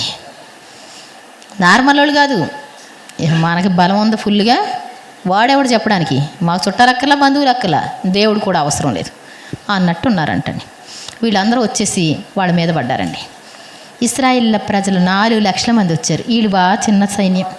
ఏమండి, మిగిలిన గోత్రాలు అందరూ కలిసికొచ్చి వీళ్ళ మీదకి వస్తే మొత్తం వాళ్ళ చంపడం మొదలుపెట్టారు. 23,000 మంది కూలారండి. ఎంతమంది? 23,000 మంది కూలారు. ఏం చేయాలో అర్థం కాలే. అప్పుడు దేవుడు గుర్తుకొచ్చాడంటండి. అప్పుడు దేవుడు గుర్తుకొచ్చి వెంటనే ప్రార్థన చేయడం ప్రారంభించారు. అప్పుడు దేవుని సన్నిధికి వెళ్ళారు. 2వ రోజు అయ్యా చాలా దారుణమైనటువంటి పరిస్థితి జరిగింది. ఏం చేశారు వీళ్ళు? దేవుణ్ణి ప్రార్థన చేయకుండా వెళ్ళడం ఏంటి, యుద్ధానికి రెడీ చేసేసుకొని వెళితే 23,000 మంది కూలిపోయారు. 2వ రోజు ఏం చేశారంటే దేవుని సన్నిధికి వచ్చారు. అందరూ ఉపవాసం ఉన్నారు, బలులు అర్పించారు, దహన బలులు అర్పించారు, సమాధాన బలులు అర్పించారు. తండ్రి, మీరు యెహోవా, మీరు గొప్ప దేవుడు. ఆనాడు మరి ఉపవాసాలుండి ప్రార్థన చేస్తే ఎంతో అద్భుతాలు చేసేవారు. ఈ రోజున మాకు సహాయం చేయరా. చాలా కష్టమైన పరిస్థితి. మా సహోదరులే ఇంత పొరపాటు చేశారు, ఇంత తప్పు చేశారు, కానీ మరి సమాధాన పడతారేమో, మారు మనసు పొందుతారేమో అంటే వాళ్ళు మాట వినలేదు. మీరు సహాయం చేస్తారా ప్లీజ్ నాయన. పొద్దున్న నుంచి సాయంత్రం దాకా ఏకదాటి ఏడుస్తా ప్రార్థన చేస్తూ ఉంటే అక్కడ ఎలియాజరు కుమారుడు ఉన్నాడు, ఫినెహాసు. దేవుని స్తోత్రం చెప్దాం. మరి మేము వెళ్ళమా వద్దు, అసలు చాలా కష్టంగా ఉన్నట్టుంది. వాడిదేమో చిన్ని సైన్యం, బెన్యామీనీలది. వీళ్ళది పెద్ద సైన్యం. మనం సరిపోద్ద సైన్యం అనుకున్నారు, వెళ్ళిపోయారు. 23,000 మంది కూలిపోయారు. ఆ తర్వాత ప్రార్థన చేసుకొని బయలుదేరితే వెళ్ళండి నేను కూడా వస్తా అన్నాడు దేవుడు. దేవుని స్తోత్రం చెప్దాం. ఒక్క రోజు అండి, ఏ సమస్యకైనా సరే నువ్వు ఒక్కరోజు ప్రార్థన చేస్తే నీకు ఏదైనా బయటికి రావాల్సిందే. అసలు అదే చెప్పడానికి నిలబడ్డాను నేను. ఏమండి, ఒక్కరోజు నువ్వు కన్నీటితో ప్రార్థన చేస్తే, నీ కుటుంబం అంతా ప్రార్థన చేస్తే. ఏంటో మాడుతున్నట్టుందమ్మా, ఏంటో మాడుతుంది చూడండి. స్టవ్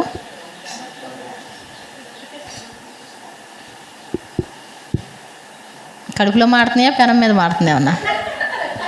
ఏంటో అర్థం కాలే నాకు. లేదే, ఎక్కడ మాడింది వాసన? అదా, పోనీలే. కాబట్టి ఏమండి, వీళ్ళ సైన్యం పెద్దది. మరి దేవుణ్ణి అడగకుండా ప్రార్థన చేయకుండా వెళితే 23,000 మంది కూలారు. వాళ్ళు కొంచెం మంది, కానీ మహాబలాఢ్యులుగా ఉన్నారు వాళ్ళు. అలాంటి పరిస్థితులు వీళ్ళు ప్రార్థన చేసుకొని బయలుదేరితే ఏమండి, కొంచెం నీరసంగా ఉన్నవాళ్ళు వాళ్ళని పంపిస్తే ఒక 26 మంది ఎంతోమంది అండి బలహీనులందరినీ పంపించారు. ఏం చేస్తారంటే వెళ్ళక తప్పదు కదా, వాళ్ళు వెళ్ళమంటే వెళ్ళాలి కదా. ఈ బెన్యామీనీలు ఎస్లీ బాబు, అమ్మో తర్వాత పాడిది కానీ పాట పాడిద్దాం. అయితే ఏంటంటండి, బయలుదేరి వెళ్తూ ఉంటే వాళ్ళని అక్కడక్కడ కొట్టారంట. వీళ్ళు తెలివితేటగా దేవుడు చెప్పినటువంటి ప్లాన్స్తో వీళ్ళు మాటుగంటను పెట్టి, ఏమండి ఇటు ప్రక్క నుంచి మీరు వెళ్ళండి, వీళ్ళు ఎదురుగుంట నుంచి వెళ్తారు, వీళ్ళు వచ్చి వీళ్ళని చంపుకుంటా అరే అందరూ నీరసంగానే ఉన్నారని వచ్చేస్తారు. తర్వాత మీరు అక్కడికి వెళ్ళి ఆ పట్టణాన్ని కాల్చేస్తే విజయం మనదనడానికి ఒక పొగ పైకి లేవాలి. ఇది నిర్ణయం తీసుకున్నారండి. దేవుడు మనతో ఉన్నాడండి. సింపుల్గా ఈ నీరసంగా ఉన్న చంపుకుంటా దారిలో వచ్చే లోపుల్లోనే ఆ వెనకాల పట్నం పొగ పైకి వెళ్ళిందంట. దేవుని స్తోత్రం చెప్తాం. ఏమండి, దేవుణ్ణి అడగకుండా వాళ్ళు అడుగు పెట్టారు. ఏమండి, దేవుణ్ణి అడగకుండా వాళ్ళు అడుగు పెడితే ఏమైపోయిందంట? 20వ అధ్యాయంలో ఉంటుంది అనుకుంటండి, మరి న్యాయాధిపతులు. మీరు కావాలంటే చదువుకోండి. ఆ దినముల్లో రాజు లేకపోయాను, లేవీడు తన ఉపపత్నిని తన ఇంటికాడ నుంచి తీసుకురావడానికి వెళ్ళాడు అనుకుంటుంది. కాబట్టి దేవుడు లేకపోతే ఏమండి ఏదైనా సమస్య ఎలా ఉంటుంది? ఎన్ని సంవత్సరాలు ఉన్నా అంతే. ఎన్ని సంవత్సరాలు అయిందమ్మా సమస్య అంటే చెప్పొచ్చు 6 సంవత్సరాలండి, 7 సంవత్సరాలండి, 8 సంవత్సరాలండి, చూస్తానే సంవత్సరాలు వెళ్ళిపోతాయి. కానీ ప్రార్థన చేస్తే ఏమవుద్ది? విజయం మనకు వస్తుంది. దేవుడు మనతో ఉండాలని కోరుకోవాలి. దేవుడు ఒకవేళ మనం చేసినటువంటి తిరుగుబాట్లు అయినా సరే దేవుడు ఏం చేస్తాడంట? ఏం చేస్తాడండి? క్షమిస్తాడు. ఆయన క్షమించకపోతే మనం క్షమించబడలేమండి. చదువమ్మా నువ్వు, చకచక చదవండి, టప లాగేది. మీ కంఠస్వరము పరమున వినబడినట్లుగా. ఏ అండి ఉంటున్నారా? ఇప్పుడున్న మనం 3వ రోజు ఉపవాసం చేస్తున్న విజయం మందే అనేటువంటి మనం పరలోకానికి వెళ్ళిందా మన కంఠస్వరం? ఏమండి వెళ్ళిపోయిందండి? వెళ్ళిపోయింది అంటే వెంటనే సమాధానం రావాలి. దేవుని స్తోత్రం చెప్తాం.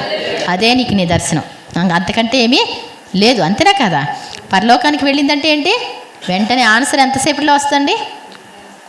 వెంటనే వచ్చేస్తాయి. ఓ బాబ్బా, ఇలా కూర్చొని అలా కూర్చొని ఇలా చేసుకుంటా ఏమండి దెబ్బలాడుకుంటా ఏమండి మేము అంది క్రైస్తవులు అండి, అప్పుడప్పుడు ఉపవాసాలు ఉండాలండి, ఇలాగండి అలాగండి వెళ్ళకపోతే అసలు ఫస్ట్ అస్సలు ఊరుకోదండి. అందుకే నేను అలాంటి మాట తెచ్చుకోనండి. నాకు అసలు మీకు కావాలితే రండి, లేకపోతే లేదు. ఆశీర్వాదాలు కావాలంటే రండి, లేకపోతే లేదు. అందరికీ అంటే అందరు చెప్తారు, అమ్మో మా పాశ్రం అంటే ఏమనుకుంటున్నారు, దెయ్యం అండి. ఏమండి నాకు వద్దండి ఆ పేరు, అసలు వద్దు నాకు. ఏమండి అలా అనౌన్స్ చేసినప్పుడు వస్తే వస్తారు, లేకపోతే లేదు. అంతేగాని నాకు అలాంటి మాట అవసరం లేదు. మిమ్మల్ని కష్టపెట్టేది కాదు. మీరు పనులు ముగించుకొని మీరు రాగలిగితే అదెంతో సంతోషం. కాబట్టి మీ కంఠధ్వని పరమున వినబడినట్లుగా మీరు ఇప్పుడు ఉపవాసం ఉండరు. ఇప్పుడు చదవండి, ఇప్పుడు చేసేటువంటి పనులు గాన మనం చేయగలిగితే కనుక అది అసలైన ఉపవాసం. ఇప్పుడు దాకా తినకుండా ఉన్నదే అంటే దేవుడు ఒకవేళ మనిషి మరి దేవుని యందు భయభక్తులు కలిగి ఉండి నువ్వు ఉపవాసం ఉంటే అస్సలు ఊరుకోలేడు ఆయన. ఏమండి తినకుండా ఉంటే పాపం పొద్దున్న లేసేది, కాఫీ తాగేది, తర్వాత రొట్టె తినేది, మళ్ళీ కొంచెం సేపట్లో యాపిల్కాయ తినేది, కొంచెం సేపట్లో అన్నం తినేది, ఆ తర్వాత పప్పులు తినేది, రోజుకి తూకం వేస్తే 4 కేజీలు తినేది. ఈ రోజు ఏం చేస్తుంది పాపం అని చెప్పి దేవుడు ఏం చేస్తాడంటండి, నిజమే పప్పులన్నీ తూకం వేస్తే బోనంత వస్తాయి. రోజు తింటాం, పట్టించుకోకుండా తింటూ ఉంటాం. ఏమండి అన్నం తిన్నాక కూడా పాలు తాగాలనిపిస్తుంది, మళ్ళీ పాలు వేడి చేసుకుని తాగుతాం. అవన్నీ కట్టి పెట్టేస్తే ఆయనకి బాధ కాదండి. ఏమండి ఆయన మామూలుగా కాదండి, ఆయన బాగా ప్రేమమయుడు. దేవుని స్తోత్రం చెప్దాం. మీకు నాకు గ్యాస్ పట్టేస్తుందేమో, ఏమండి లేకపోతే నాకు నీరసం వచ్చేస్తేమో, ఆ పని ఉంది కదా, ఇది మీరు ఆలోచించేదానికంటే ఎక్కువ ఆలోచిస్తాను ఈ వైపు చూస్తూ ఉంటాడు ఆయన. దేవుని స్తోత్రం చెప్దాం.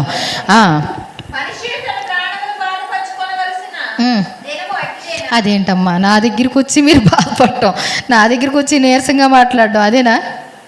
అట్టుదేనా ఉపవాసం అంటే? అదా ఉపవాసం అంటే ఏంటి? హ్యాపీగా రావాలి దేవుని సన్నిధికి. దేవుని స్తోత్రం చెప్దాం.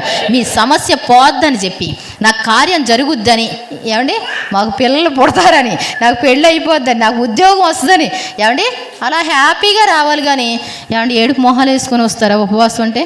ఉపవాసం అంటే ఎందుకు? నేనున్నానని నా దగ్గరికి వస్తున్నారు, సహాయం చేస్తానని వస్తున్నారు మరి మీరు బాధపడుతూ ఉంటే నాకు అస్సలు నచ్చలేదమ్మా. ఏడుపు మొహంతో కాదు. ఏమండి ఉద్యోగం వస్తుంది అంటండి, కలెక్టర్ ఉద్యోగం అంటండి. ఏమండి నీ మొహానికి ఉద్యోగం ఎలా ఉండాలి? కలెక్టర్ ఉద్యోగం అన్నవాళ్ళు ఎలా ఉండాలండి? ఏమండి యాక్టివ్గా ఉండాలా వద్దా? 1 లక్ష రూపాయలు లాటరీ తగిలింది, 1 లక్ష రూపాయలు అంటండి లాటరీ తగిలింది అంటండి. ఏమండి ఏమంటారండి? అసలు ఏ ప్రశాంతులు అంటాడు, కాసేపు డ్యాన్స్ వేసేస్తాడు. ఏమండి 1 లక్ష రూపాయలు లాటరీ తగిలిందంటే ఏం చేస్తారండి? దేవానికి స్తోత్రం పాట పెట్టేస్తాడు, కాసేపు డ్యాన్స్ వేసేసి. ఏమండి అది సంతోషం. ఉపవాసం ఏర్పాటు చేశారంటే కాసేపు గంతులు వేసేసి రావాలి ఇక్కడికి. దేవుని స్తోత్రం చెప్దాం. ఏమండి అవునా కాదా? ఇలా జమ్మంటే అండి కొయ్యగాని ఇలా వంగిపోద్దంటాను, ఇలా ఉంచుకొని ఏమండి వందనాలండి మీరు పాడండి పాట. నువ్వు చెప్పమ్మా, రండమ్మా. ఏమండి ఈ పాస్టర్ గారు పాస్టర్ ఉన్నాను కుమ్మరు రావాలి, పాలు తాగేసి. ఏమండి పాస్టర్ గారు పాస్టర్ అంటండి వచ్చేసి పాలు తాగేస్తారంట. ఆడు మాత్రం అందరినీ ఉండమంటారండి. మేము ఉండలేమమ్మ, మాకు కొంచెం నీరసం. ఏమండి దేవుడు అలాంటి స్థితి మాకు రానివ్వకుండా చేయనుగాక. ఆమేన్. కాబట్టి నీరసం అన్నది కనపడకూడదు. ఏమండి అసలు పర్ణశాల పండుగ, పస్కా పండుగ, మటను, చికెన్లు అంటే ఏమిట్రా బాబు అన్నట్టు ఉండాలి. ఉపవాస ప్రార్థన అంటే ఎలా ఉండాలి? హ్యాపీగా ఎవరు పెడతారా అని ఎదురు చూడాలి. ఏమండి సంతోషంగా రావాలి. ప్రశాంతి చెప్పగానే నామే అంది, నేను వచ్చేసారా ప్రార్థన అంతే, నేను వచ్చేస్తున్నాను అంది. అసలు ఎన్ని ఆటంకాలు వచ్చినా ఏమైపోయిందండి? వచ్చేసింది. దేవుని స్తోత్రం చెప్దాం. మరి తన కళ్ళు పాట పాడినట్టే తన పాడింది ఫస్ట్ పాట అదే. ఏమండి కాబట్టి సంతోషంగా ఉండాలి ఉపవాస ప్రార్థన అంటే. మరి జమ్ము వలె తల ఉంచుకొని గోని పట్ట వేసుకొని, ఏమండి బూడిద ఏమి వేసుకోవాలండి? బూడిద అంటే తగ్గింపుకు గుర్తండి. ఏమండి? గోనిపట్ట కూడా తగ్గింపుకు గుర్తండి. ఇవి వేసుకొని మనం మాత్రం ఎలా ఉండాలండి? మనం మాత్రం ఎలా ఉండాలండి? ఓయ్, ఆ మాట నాకు మహాశరాకు. ఇవాళ అసలే ఉపవాసం, గోనిపట్ట ఏమంటే బూడిద వేసుకొని ఇలాంటి ఉపవాసము,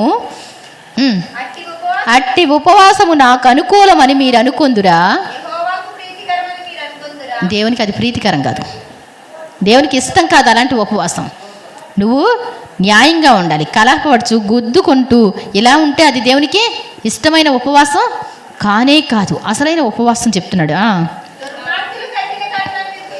దుర్మార్గులు కట్టిన కట్లను విప్పుటయు. దుర్మార్గులు ఎవరు?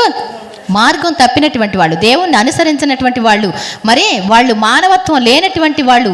ఏమండి? ఎదట వారికి కట్టినటువంటి కట్లు నీకు కాదు. ఏమండి? ఎదటి వారికి మనకి ఎందుకు వచ్చిందిలే కానీ. ఏమండి? ఎదట వాళ్ళది ఏది పట్టించుకోం, కష్టమైనా పట్టించుకోం, మరి ఏదైనా సరే బాధపడుతున్నా పట్టించుకోం.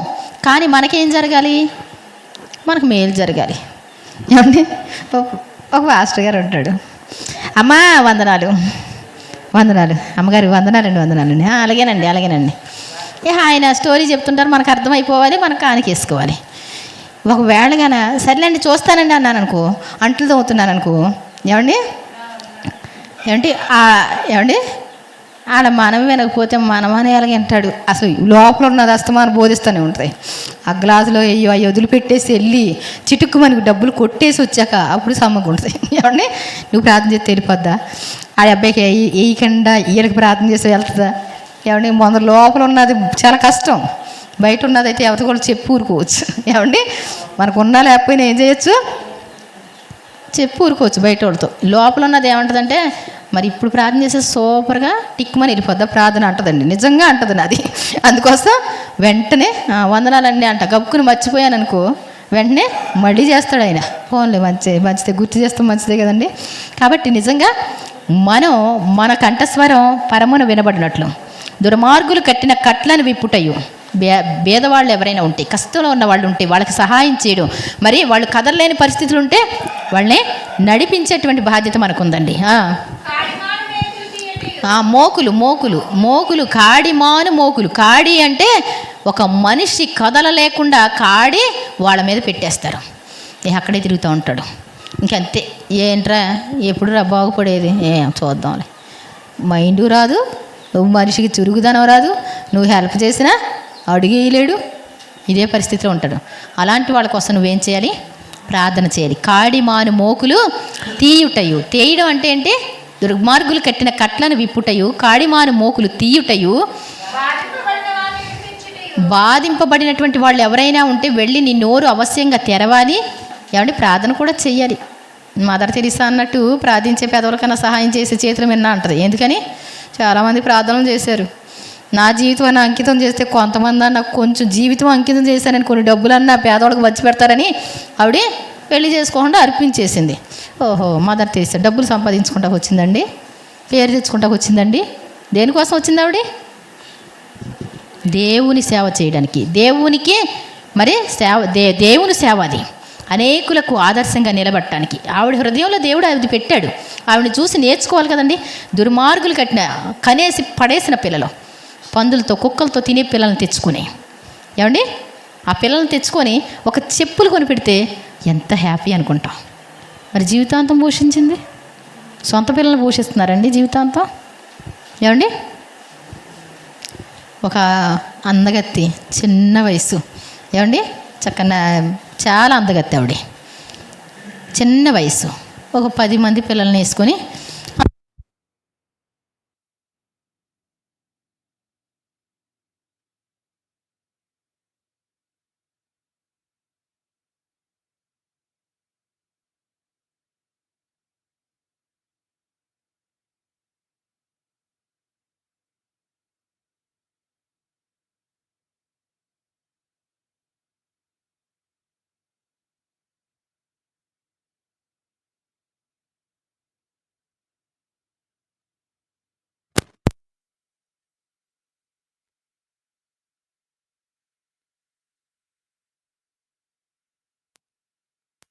అంటండి ఇలా కాంటకి చుమ్మేస్తే ఇలా పెట్టి ఇలా వెనక్కి పెట్టి ఈ చేయి మళ్ళీ తప్పిందంటండి.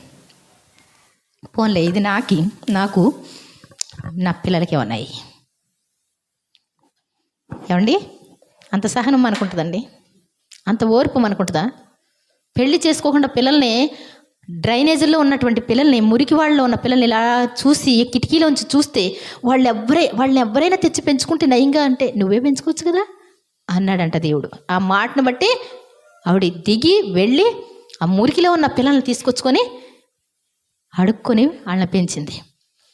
వెంటనే ఆ కారు వెంటనే వేసుకెళ్ళాడు. తనకున్న ఆస్తి అంతా రాసేసి తనకిచ్చేశాడు. దేవుని స్తోత్రం చెప్దాం. ఏమండి, దేవుడు సాత్వికులు ధన్యులు వారు భూలోకాన్ని స్వతంత్రించుకుంటారు. దేవుని మాటను నెరవేర్చగలిగితే చాలా ఏసేవులే అంటే ఉంటుందండి. ఏసన్ గారు కొత్తగా సేవలోకి వచ్చినప్పుడు అయ్యా పప్పుచారయ్యా, కమ్మగా చేశాను అయ్యా, కరేపాకు తాలింపు వేసాను, అన్నం తినేసేది కానీ అంటే అలాగేనమ్మా కూర్చొని అన్నం తింటా ఉంటే యజమానుడు వచ్చి వచ్చి కాళ్ళు చేతులు బాగున్నాయి కదా, పని చేసుకొని బ్రతకొచ్చు కదా, ఇల్లు తిరగకపోతే, చిన్న వయసులోనే ఇలా పడకపోతే, ఎదటి వాళ్ళ కొంపలకి రాకపోతే అని కాండ్రకి ఇచ్చి ఉమ్ము ఇస్తే ఆ ఉమ్ము ఆకు అలా పక్కనే పడిందంటండి. అయ్యా అలాగనకయ్యా తప్పయ్యా అంటుందంట ఆయన్ని. మనమైతే లేచి వచ్చేస్తాం. కానీ ఆయన ఓపిక చివరి ముద్ద వరకు నోట్లో అది బయటకు వస్తున్నా పెట్టుకొని ఏసన్ గారు దేవుని ఆత్మతో నింపబడిన వ్యక్తి. దేవుని స్తోత్రం చెప్దాం. అలా మింగి అమ్మ వెళ్ళొస్తాను, వందనాలు, కడుపు నిండా భోజనం పెట్టావు, వందనాలు అయ్యగారు, వెళ్ళొస్తానండి అన్నాడంట. ఏమే అసలు కుర్రోడు చాలా మంచోళ్ళ ఉన్నాడే, తిట్టినా కానీ పట్టించుకోలేదు. నడు, ఈ వారం నేను కూడా వస్తాను. దేవుని స్తోత్రం చెప్దాం. వచ్చాడంటండి, వెనకాల కూర్చునంట. నెక్స్ట్ వారం బస్తా బియ్యం తీసుకొచ్చి ఎదురుకుంటేసాడంటండి. ఒక్కరోజు కూడా ప్రార్థన మానేవాడు కాదంట. దేవుని స్తోత్రం చెప్దాం. మనకున్నటువంటి సాత్వికం, మనకున్నటువంటి సుగుణాలు ఎదట వాళ్ళ ఆస్తిని కూడా తీసుకొచ్చి అక్కడ పెట్టేస్తాయి. దేవుని స్తోత్రం చెప్దాం. నాకు ఆస్తి ఇచ్చేలాగా ప్రార్థన చేయి కుమారక్క. ఏమండి, ప్రార్థన చేస్తా, కానీ నీ పద్ధతి మరి దానికి మరి న్యాయమో కాదో దేవుడు చూస్తాడు, అవునా కదా? కాబట్టి మరి ఉమా వాళ్ళు వాళ్ళ మామగారిని చూసుకున్నారండి, వినోద్ ఉమ. ఎవరు పట్టించుకోవట్లేదు అక్క అన్నారు. మీరు తీసుకెళ్ళండి బాబు, చిటుక్కు మన కవర్ అవుద్ది, ఆవిడ్ని చూడలేమని వదిలేశారు. నేను అన్న చచ్చిపోయేలా ఉందంటే చిటుక్కు మన కవర్ అవుద్దిలే కానీ దగ్గరుండి చూసుకోమన్నా. దగ్గరుండి చూస్తే చచ్చిపోయిన మనుషులు అంటే ఆవిడ చిటుక్కుమని కవర్ అయిపోయింది. ఏమండి, మా వినోద్ పేరు రాస్తానని రాసింది స్థలం. దేవుని స్తోత్రం చెప్తాం. రాసిందా లేక? రాసేసింది. ఎన్ని రోజులు చూశారు?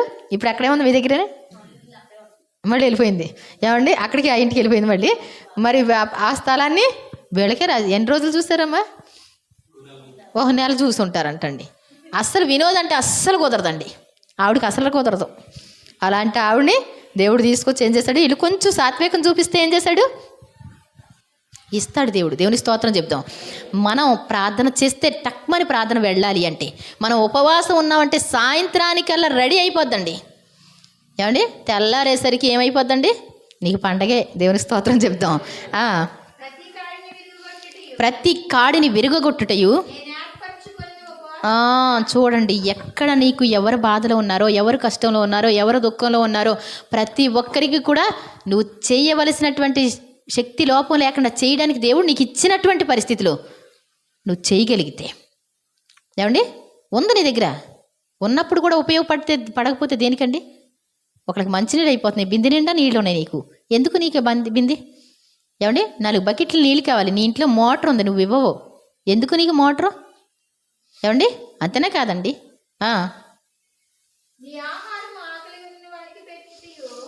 నీకు మాత్రమే నువ్వు వండుకుంటే కనుక, ఒకవేళ ఎవరైనా అమ్మ ఆకలేస్తుంది, కొంచెం అన్నం ఉందా అంటే ఏం చేయాలంటండి? అస్తమానం చేసేయక్కలేదండి, ఎప్పుడో వస్తుంది పరీక్ష. ఆ పరీక్ష వచ్చినప్పుడు ఏమండి, ఆ పరీక్షలో గెలిస్తే ఏమైపోద్ది? ఏమండి, అమ్మా ఏమైనా పెడతారా క్రిస్మస్ పండుగ? అమ్మా లేదు, మా అయ్యగారు వాళ్ళు వస్తారు ఇవాళ, అయ్యగారు వాళ్ళకి పలావ్ చేసాం, అయ్యగారు వాళ్ళకి అరిసెలు చేసాం, అయ్యగారు వాళ్ళకి సేమియా గాసం. ఈ వంటల సందర్భంలోనే అమ్మా అనగానే మా ఖాళీ లేదయ్యా, ఇవాళ పండగ, పాస్టర్ గారు వస్తున్నారు అసలే ఇవాళ, అయిపోయి అంత అన్నీ వండేసి అక్కడ పెట్టుకొని చూస్తుందంటండి అమ్మాయి. చూస్తూ ఉంటే పాస్టర్ గారు రావట్లేదంట. మరి ఫోన్ చేసి చూద్దాం ఒకవేళ పాస్టర్ గారు ఎందుకు రాలేదు, ఏమండి పాస్టర్ గారు ఎందుకు రాలేదు ఫోన్ చేసి చూద్దాం. అయ్యా మీకోసం ఎదురు చూస్తున్నానయ్యా, మరి మీరు రాలేదేంటయ్యా? నేను వచ్చానమ్మా 3 సార్లు వచ్చా, మరి నీకు ఎలా కనపడ్డావు నాకు తెలియదు, కానీ 3 సార్లు వచ్చినా కానీ నవ్వును వెళ్ళిపోమని చెప్పావు కమ్మా, వస్తానని చెప్పాను, భోజనం పెడతానన్నావు, సర్లే 3 సార్లు వచ్చాను. 3 సార్లు ఎప్పుడు వచ్చారయ్యా? వచ్చానయ్యా. అసలు ఎప్పుడు వచ్చారబ్బా అమ్మా అన్నాడంట ఒకడు. అసలు ఆయన చూస్తేనే చిరాకు అనిపించింది. ఫస్ట్ ఈడికి పెట్టడం ఏంటా అని వెనక కొట్టేసింది. ఆ 3 గుర్తొచ్చారంట, అడుక్కునేవాళ్ళు లేరంటండి. మొత్తం 3 సార్లు వచ్చాను అంటున్నాడు. మరి ఏం చెప్తారండి, ఏమండి? ఎంతో మనం ఏం చేస్తాం, మనం దేవుడికే పెట్టాలనుకుంటే మిక్కిలి అల్పులైన వీరికి చేస్తే నాకు చేసినట్టు కదండి. ఫస్ట్ ఎవరికి తీయాలి?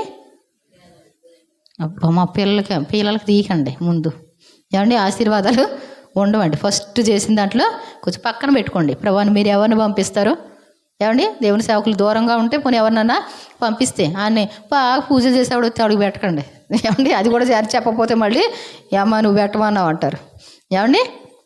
గుర్తుపెట్టుకొని పేదలు ఎవరైనా ఉంటే వాళ్ళు సంతోషంగా, ఏమండి సంతోషంగా, మనకు మాత్రమే కరెక్ట్ పోసుకోవడం కాదు, కానీ ఒక మనిషికి పోసుకొని మనం ఎవరికైనా పెట్టడం కూడా మంచిది. ప్రతిరోజు మరి ఒకవేళ లేదు అంటే 2 నిమిషాలు కూర్చోబెట్టి గ్లాసు కడిగేసి పెట్టేస్తే వేడి అన్నం పెడితే ఎలా ఉంటుందండి?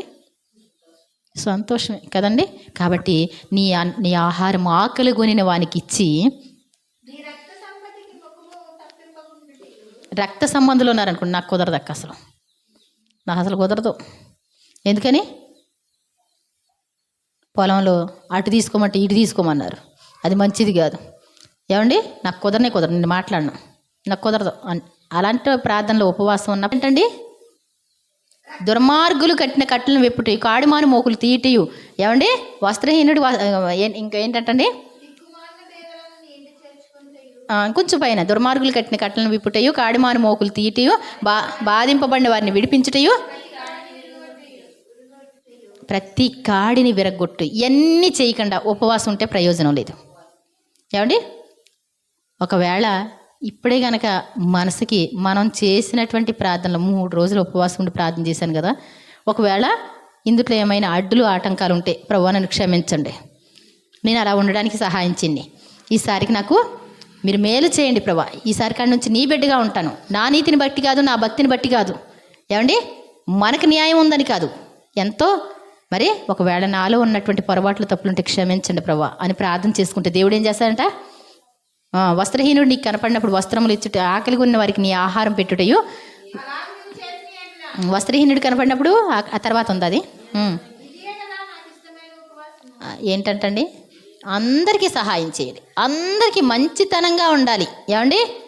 సంపాదించిన అంత అందరికి పంచి పెడితే ఇంకెక్కడ ఉంటుందండి, ఏమండి? తోడే నీరు ఏమవుద్దంటండి? ఊరుతుంది, అదే మంచిగా ఉంటుంది. తోడకుండా అలా ఉంచితే కనుక ఆ నీళ్ళు ఎవరు తాగరంటండి, అర్థమైందండి? మీకున్నటువంటి సంపాదనలో మీకున్నది పంచిపెట్టేసి చూడండి. ఒకవేళ మా బాబుగారితో చెప్తున్నాను నేను, మనకున్నది ఏం చేసేయాలి?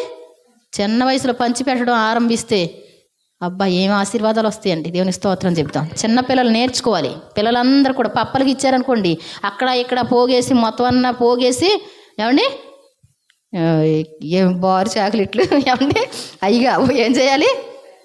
పేదోళ్ళు ఉంటారు, ముసలోళ్ళు కనపడతారు కదా, మా అమ్మ నువ్వేమన్నా కొనుక్కో అని వాళ్ళ చేతిలో పెట్టాలి. దేవుని స్తోత్రం చెప్తాం. చిన్నప్పుడే మనం ఏం చేయాలి? మా అమ్మ పాపం పంపిస్తూనే ఉండేది. మాకు తెలియనటువంటి పరిస్థితుల్లో వాళ్ళకి అన్నం ఇచ్చిరా, కూర ఇచ్చిరా, లేకపోతే ఇలా మరి ఎవరెవరి ఇళ్ళకో పంపిస్తూ ఉండేది. పాపం రాత్రిపూట చిన్ని పిల్లలు పట్టీలు సౌండ్ వినపడుతున్నాయి ఏంటా అని చూస్తే అదేంటది ఆ పిల్లలు ఒక్కళ్ళని పంపించారు అనేవాళ్ళు, ఏమండి?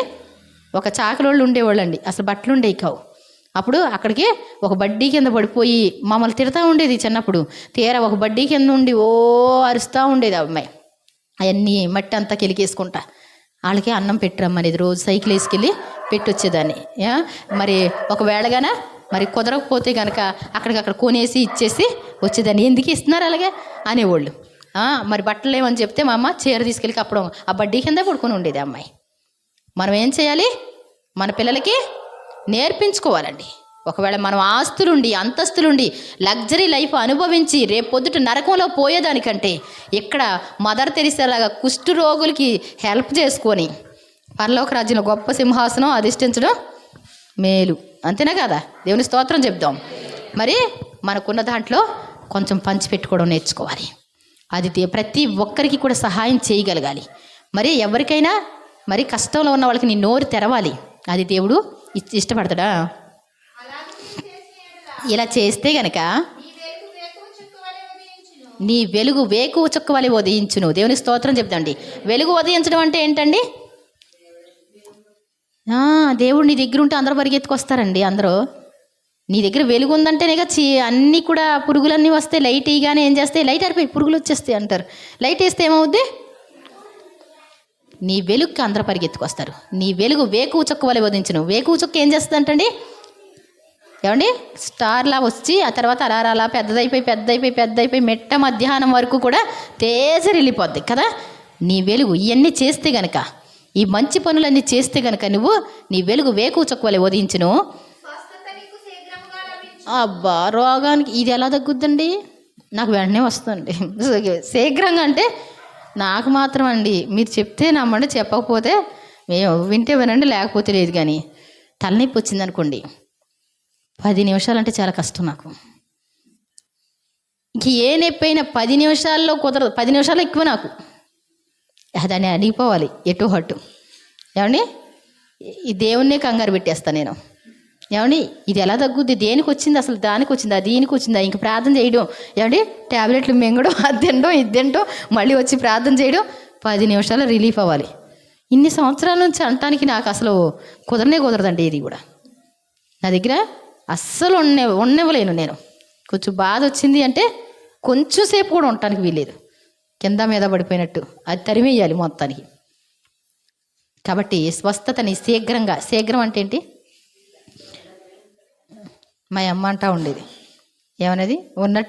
ఉన్నట్టే వచ్చేయాలి అనేది, లేకపోతే శీఘ్రంగా వచ్చి. శీఘ్రంగా అంటే తెలియదు కానీ శీఘ్రంగా వచ్చి గమ్మున అంటూ ఉండేది. శీఘ్రంగా అంటే ఇక్కడున్నట్టే అంతనమాట. కాబట్టి నీకు స్వస్థత అలా వచ్చేస్తుందంట. అద్భుతాలు జరుగుతాయండి. దేవుని స్తోత్రం చెప్దాం. నువ్వు మంచివాడిగా ఉంటే నీకు మంచి పేరు ప్రఖ్యాతులతో దేవుడు తీసుకొస్తాడు. నీ నీతి నీ ముందర నడుస్తూ ఉంటుంది.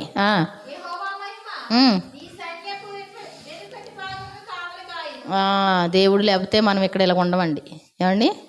ఎప్పుడో లేపి ఎదురు బోళ్ళు అంతమంది లేపడానికి చూశారు.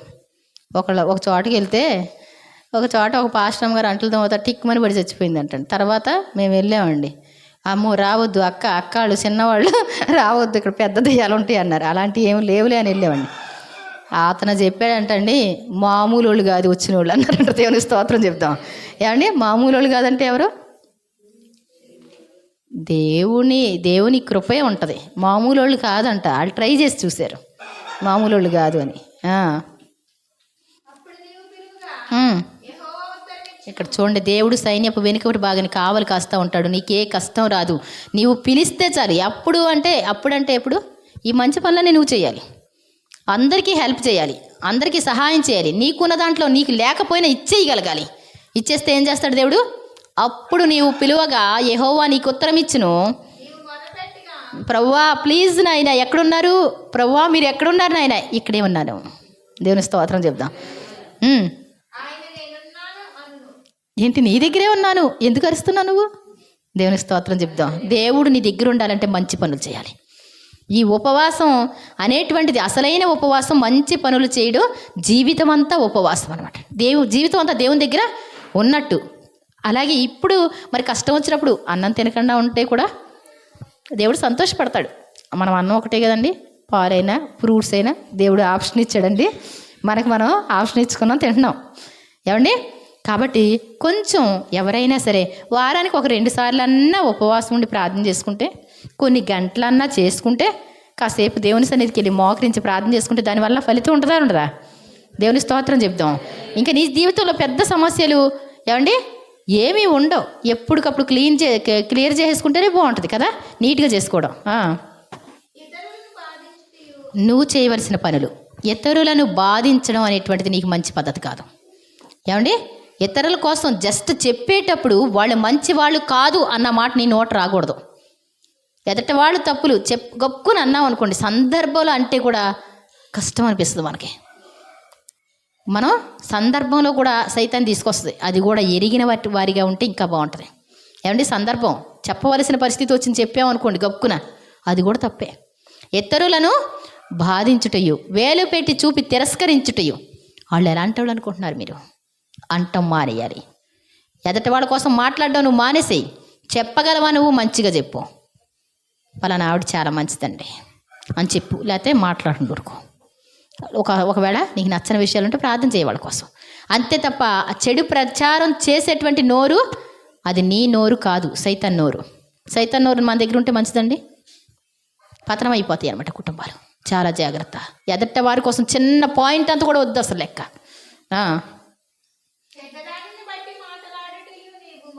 ఏమండి, వేలు పెట్టి చూపి తిరస్కరించడం, చెడ్డదాన్ని బట్టి మాట్లాడడం. ఒకవేళ చెడ్డది అంటే అర్థం ఏంటి? దేవునికి ఇష్టం లేనిదే చెడ్డదండి.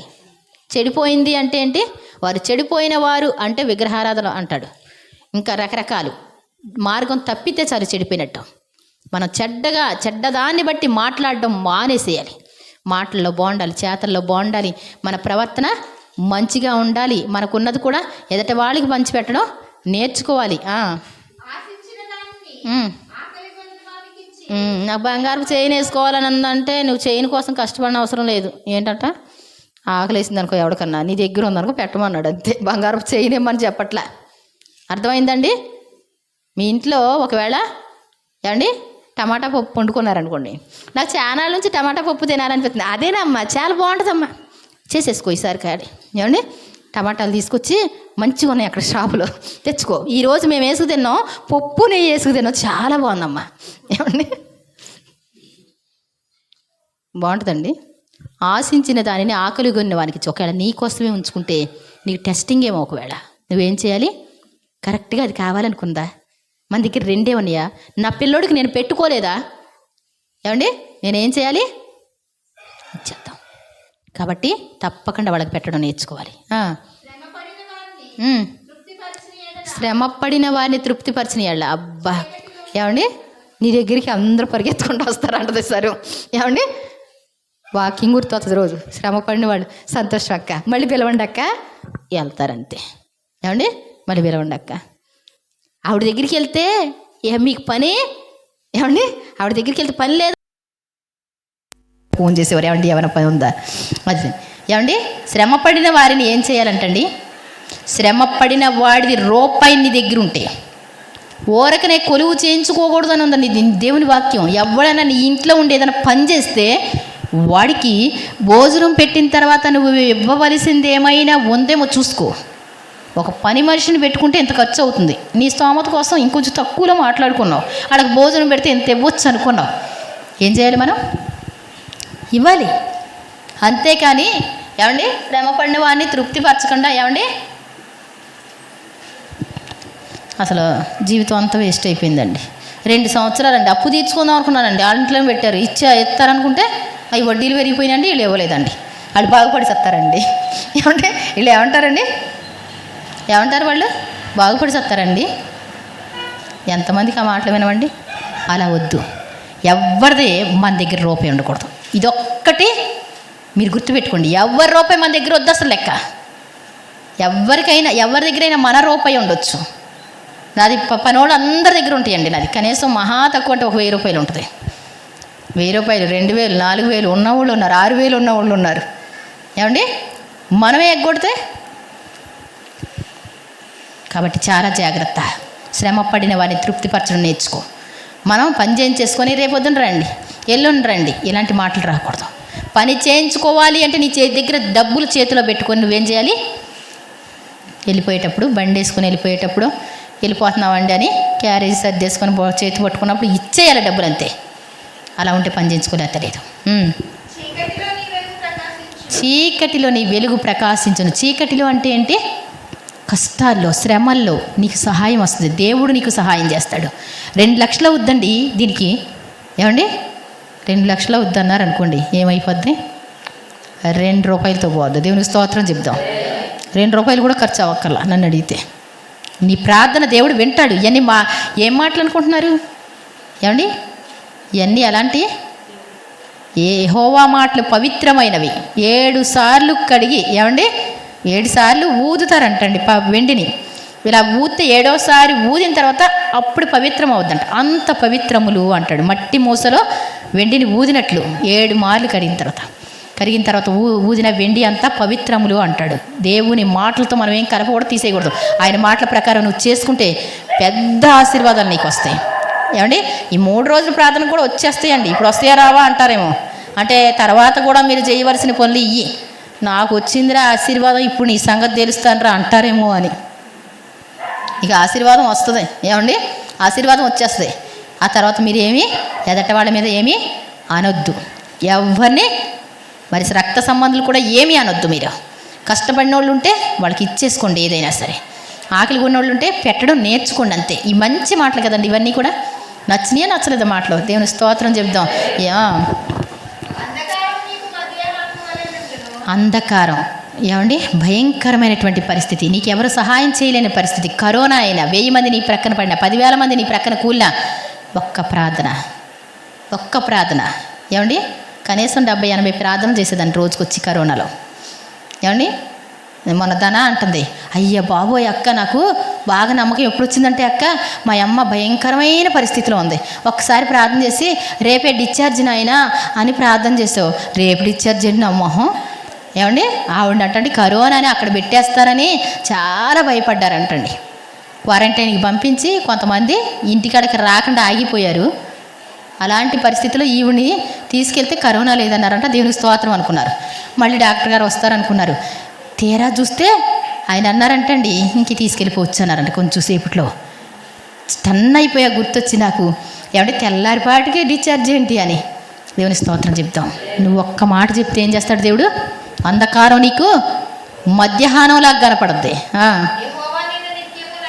దేవుడు రోజు కూడా నడిపిస్తాడు. క్షామకాలం. క్షామం అంటే ఏంటి? క్షేమం అంటే సుఖం. క్షామము అంటే కరువు. కరువులో కూడా కరువు. ఏమండి రోజు తిన్నా సంతృప్తి లేదే. రోజు ఫలాలు తెచ్చుకొని తింటే ఈరోజు ఒడి తింటే ఒకరోజు చేపలు తెచ్చుకు తింటారు, మాంసం తింటారు, ఏమంటే బిర్యానీ తెచ్చి తింటారు. ఈరోజు ఒక్కరోజు బీరకాయ కూర వండుకుంటే ఏమండి ఫ్రైడ్ రైస్ తీసుకురండి. ఏమండి ఎందుకని? నిన్నగాక మొన్నగా ఏంటో తిన్నట్టు ఉండలేదు.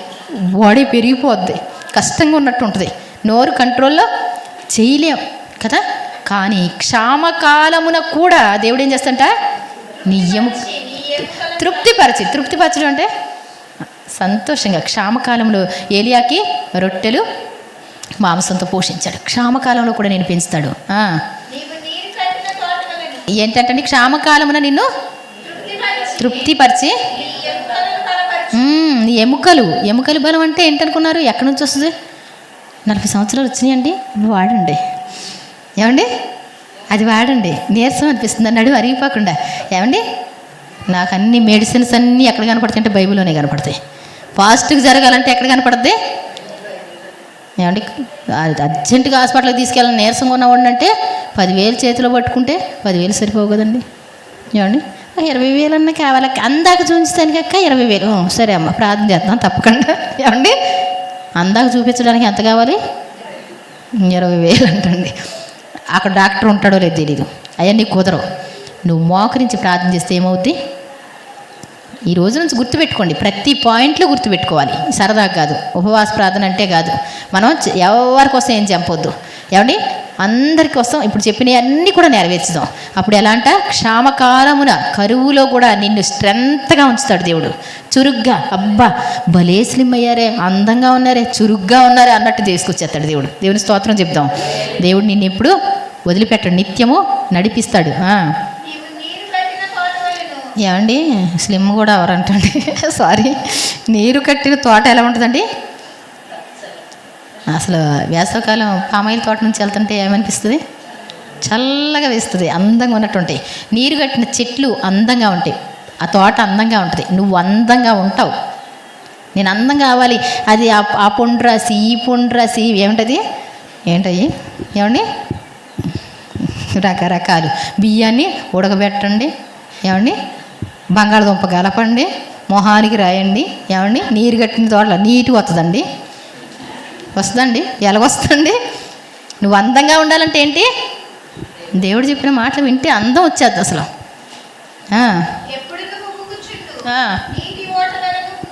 ఎప్పుడు నువ్వు ఉబుకుచుండు నీటి ఓట అంటే ఇలా పంచిపెట్టేసావు అనుకో, టింగుమని వెళ్ళి వచ్చేస్తాయి. ఈ ఫోన్ నుంచి ఇటు కొట్టగానే, నేను ఎందుకు కొడతాను, ఊరినే కొడతానండి. పాస్టర్ గారికి 1000 రూపాయలు నేను కొట్టాను అనుకోండి, టింగ్ అని 10 నిమిషాల్లో 3000 వచ్చేస్తాయి. 1000 రూపాయలు కొడితే 3000 వచ్చేస్తాయి. ఏమండి, దేవుని స్తోత్రం చెప్దాం. మీకైనా అంతే. పాస్టర్ కాబట్టి ఆవిడ కొత్త మనకి ఎక్కడి నుంచి వస్తాయి అంటారా మీరు? ఏమండి, ఇప్పుడు ఉపవాస ప్రార్థన అని ఇంతసేపటికి మీరు టయాలు చూసుకున్నారు, టెన్షన్ పడుతున్నారు. ఏమండి, పొద్దున్నే ఒక అమ్మాయి ప్రార్థన చేసింది నాతో. అక్క ఈరోజు డ్యూటీలో జాయిన్ అవుతున్నాను, 6ంటికి చేసింది. 6ంటికి వెళ్ళి సాయంత్రం 6 వరకు. రోజుకి ఎంత పడుద్ది అంటే 300 పడుద్ది. 12 అవర్స్ అక్క. ఎంత? 12 అవర్స్ దేవుని సన్నిధిలో ఉంటే ఎలా ఉంటుందండి? ప్రపంచాన్ని ఊపేసినట్టు అయిపోద్ది మాకు. అవునా కాదా? వారానికి 2 గంటలు ఉండటానికి కింద మీద పడిపోతున్నారు. ఏమండి, అంటే 6 రోజులు నిలబడి వర్క్ చేస్తే, జస్ట్ నిలబడి వర్క్ చేస్తే 300 వస్తుంది. ఏమండి, 6 రోజులు జీతంలాగా. మనం దేవుని సన్నిధిలో 2 గంటలు ఉండలేమే. ఇక్కడ ఏమైనా బరువా? ఏమండి, ఇక్కడ ఏమైనా బరువా అమ్మా? దేవుని సన్నిధిలో ఎంత కష్టమో. దేవుని సన్నిధి అంటే చాలా కష్టం. మరి సైతాన్ గాడు ఉంటే వాడికి అసలు మెలుగులు తిరిగిపోతాయి. ఏమండి, వాడు ఉంటే ఎలా ఉంటుందండి? మెలుగులు తిరిగిపోతూ ఉంటుంది. చాలా కష్టం వాడికి. పాపం దుర్మార్గులు, డాంబికులైనటువంటి పాపాత్ములు నీ సన్నిధిలో నిలవలేరు అసలు. లెక్క టయానికి కంగారు పెట్టేస్తే, ఏమండి, ఉపవాస ప్రార్థన పెట్టుకుని కంగారు పెడితే కుదరదండి. మెల్లిగా లేచి బైబిల్ సంధి తీసుకొని ఎవరికి కనపడకుండా ఆ సందులోంచి వెళ్ళిపోవచ్చు. ఎదురుకొచ్చి వచ్చి ప్రార్థన చేయండి అంటే మళ్ళీ పోద్దండి, అందరినీ జడగొట్టినట్టు అవుద్దా, వాక్యం ఆపినట్టు అవుద్దా? అందుకోసం ఏం చేయాలి? ఇటు పక్క నుంచి ఆ పక్కకి వెళ్తే ఎక్కేసి ఆటో ఎక్కి, ఏమండి, అప్పుడప్పుడు మీ సలహాలు పనిచేస్తూ ఉంటాయి. కాబట్టి కంగారు పడకండి. దేవుడు మీకు తోడుగా ఉంటాడు. దేవుడు నీకోసం వాహనాలు సిద్ధం చేస్తాడు. దేవుడు నిన్ను ఆశీర్వదించడానికి ఇష్టపడతా ఉంటాడు. కాబట్టి నీరు కట్టిన తోటలా ఉంటావు. ఎప్పుడు ఉబుకుచుండు నీటి ఓటలాగా, ఎప్పుడు ఎండిపోవు. దరిద్రమైన మాట కానీ, ఇరుకు మాట కానీ ఏమీ రాదు నీ జీవితంలో. ధనవంతులతో సమానంగా మాట్లాడతాను నేను. దేవుని స్తోత్రం చెప్తాం. ఏమండి, ఎప్పుడన్నా మీరు మరి నాకు ఎంత కష్టంగా ఉందని ఎవరితోనో చెప్పడం విన్నారండి? విన్నారా? విన్నవాళ్ళు ఎవరన్నా ఉంటే చెప్పండి ఒకవేళ. ఏమండి, అర్థం అవ్వలేదా? ఏమండి, ఇప్పుడు సపోజ్ నాకు ఏమైనా బాగా లేదండి, చాలా కష్టమైన పరిస్థితి అండి అని ఎప్పుడన్నా మీతో చెప్పానా నేను? ఏమండి, నేను అలాంటి పరిస్థితి ఎప్పుడన్నా వచ్చినప్పుడు ప్రార్థన చేసి జరిగిన తర్వాత సాక్ష్యం చెప్పాను తప్ప ముందు చెప్పలేదండి ఎవరికి. నా సమస్య ఇది ఉండండి, నా సమస్య ఇది ఉందని ముందు చెప్పలేదండి ఎప్పుడు. ఏమండి, చెప్పుకున్నారు సమస్య కాదంట్లా. కానీ ఏం చేయాలి మనం? ప్రార్థన చేసి, మీరు ఎప్పుడైతే భేదవారిగా ఉన్నారో మొర్ర పెట్టుకునే అనుభవం ఇచ్చి మీరు ధనవంతులుగా మారి, నేను కష్టంలో ఉన్నాను, దేవుడు నాకు సహాయం చేశాడని సాక్ష్యం చెప్పాలి తప్పకుండా. మీరు ధనవంతులుగా మారాలి. నాకు ఏమోలే అనుకునేదాన్ని నేను. కానీ దరిద్రత అనేటువంటిది సైతాన్ గాడిది. ఆ దరిద్రత తీసేయడానికే మయక్కన అవుతుంది అంటూ. ఏమండి, దరిద్రత అంటాడు, నీవు దరిద్రుడవు, దిక్కుమాలిన వాడవును. ఏమండి, దిగంబరి. ఏమండి, దిగంబర స్వాములు అంటారు. దిగంబరుడు. ఏమండి, గురుడ్డివాడు. ఇవన్నీ ఏంటంట? సాతానికి సంబంధించినవి, మనకు సంబంధించినవి కాదు. అబ్రహాము, ఇస్సాకు, యాకోబు వీళ్ళు ఎవరండి? వీళ్ళు ధనవంతులు. దేవుని స్తోత్రం చెప్తాం. ఆ లోకంలో ధనవంతులే, ఇక్కడ ధనవంతులే. ఉంటే అలాగే ఉండాలి లైఫ్. ఏమండి, ఒకదాన్నే పట్టుకొని ఒకదాని కోసం ప్రాకులాడితే అక్కడ మన మాసినాన్న గారు సరదాగా అంటున్నారు, గడ్డి చెక్తారు తెలుసా రోడ్డు మధ్యలో అన్నారు. నాకు బొగ్గమ్మని బుర్ర కదా. ఏమండి, మీరు పరలోక రాజ్యంలో సింహాసనం మీద ఉంటే మేము గడ్డి చెక్కుంటామని మధ్యలో అంటున్నారు. అలాగే ఎందుకండి? ఏమండి, ఇక్కడ గడ్డి చెక్కే వాళ్ళ ఉంటే బాగుంటుందా? ఏమండి, ఇది కొంచెం జీవితం, ఈ బెత్తడంతా ఈ జీవితం, నా జీవితాన్ని నా ఆయుష్కాలం బెత్తడంతా చేసి ఉన్నావు అంటాడు. ఇక్కడే గడ్డి చెక్తూ బాగోదు కదా. అక్కడ యుగయుగాలు ఉండేది ఎలా ఉండాలి? మరి చెరుపుకోవడం కుదరదు, మార్చుకోవడం కుదరదు. ఏమండి, ఒకే దెబ్బ ఎలా ఉండాలి? స్టెప్ అంటే అక్కడికి వెళ్ళింది ఫిక్స్ అయిపోద్ది ఇంకంతే. అందుకోసం ఇక్కడ ఏం చేయాలి? 100 సోలాలు దిగిపోతున్నా యేసయ్యా మీకు స్తోత్రం అనుకునే మనసు రావాలి మనకి. 100 మంది తిడతా ఉన్నా మనం ఏం చేయాలి? సహించుకోవాలి. దేనికోసం? అక్కడ సింహాసనం గుర్తుపెట్టుకోవడం కోసం. ఓర్చుకోవాలి, తట్టుకోవాలి.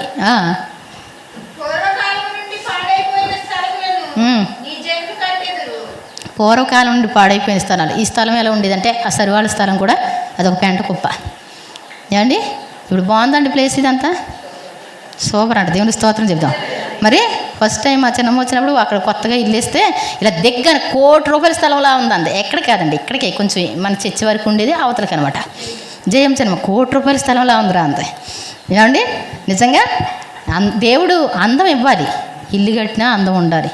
ఏమండి పాడైపోయిన పునాదులు, పాడైపోయిన స్థలాలని నీ జనులు మరలా కడతారు.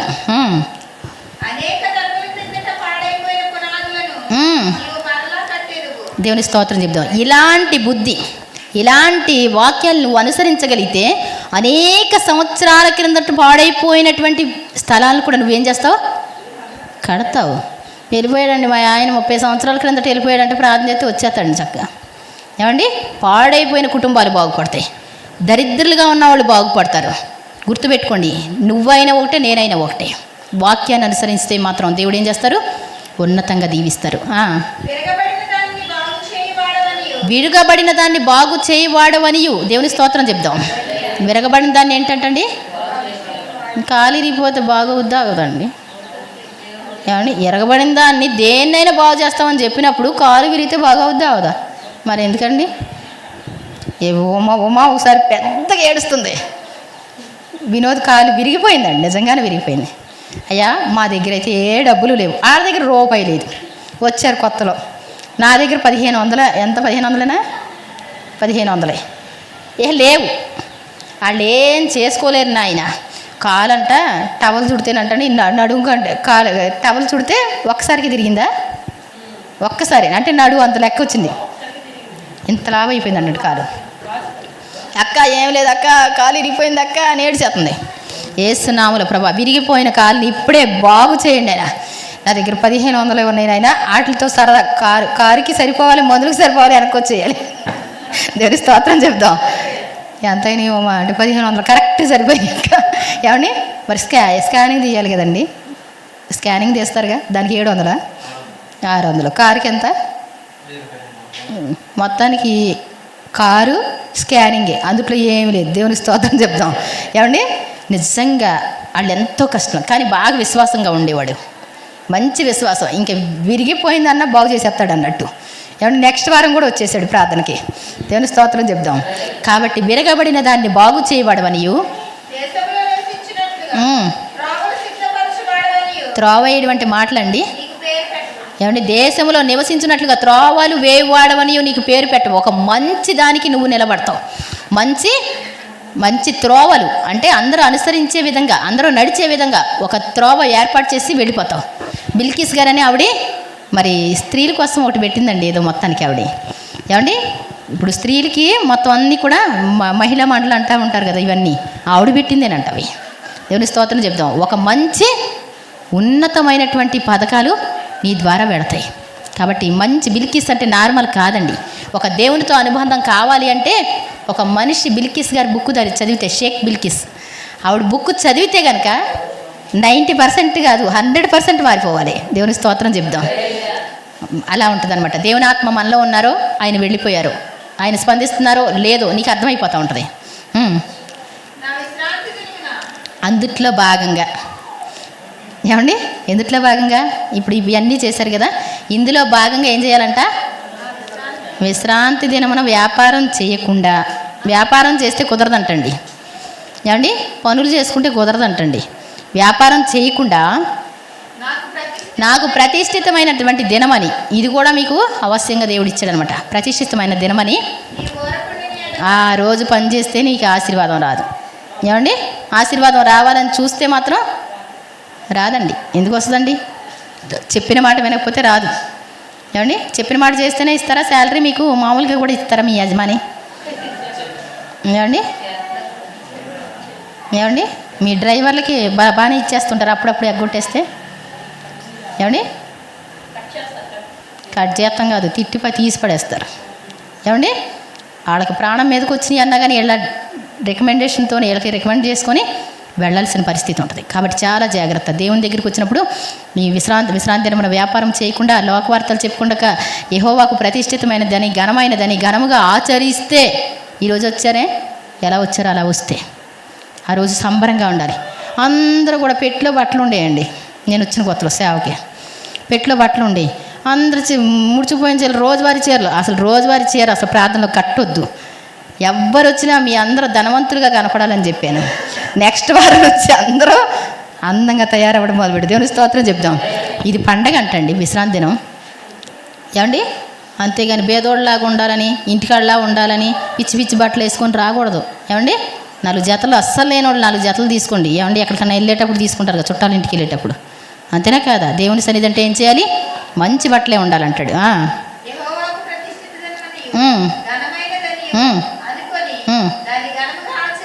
ఘనంగా ఆచరించారంటండి. విశ్రాంతి దినాన్ని ఏం చేయాలి? ప్రతిరోజు నీరసంగా కూర్చొని కాదండి, ఈ రోజు దేవుడు ఏర్పాటు చేసింది. కాబట్టి దేవుడు తప్పకుండా నా వైపు చూస్తారని మంచి ప్రార్థన చేయండి. ఆ రోజున అందరి కోసం ప్రార్థన చేయండి. మరి దేవుడు మిమ్మల్ని సంతోషించేలా చేస్తాడు. నేను ఎప్పుడు చెప్పేదాన్ని, చేపలు చిన్న చేపల లేదని ఏదో చేయాలని కోరుకుంటుంది కదా చిన్నప్పుడు. చిన్న చేపలు గుమ్మాలకి నీరసంగా ఉన్నట్టుందా రాజకుమారి?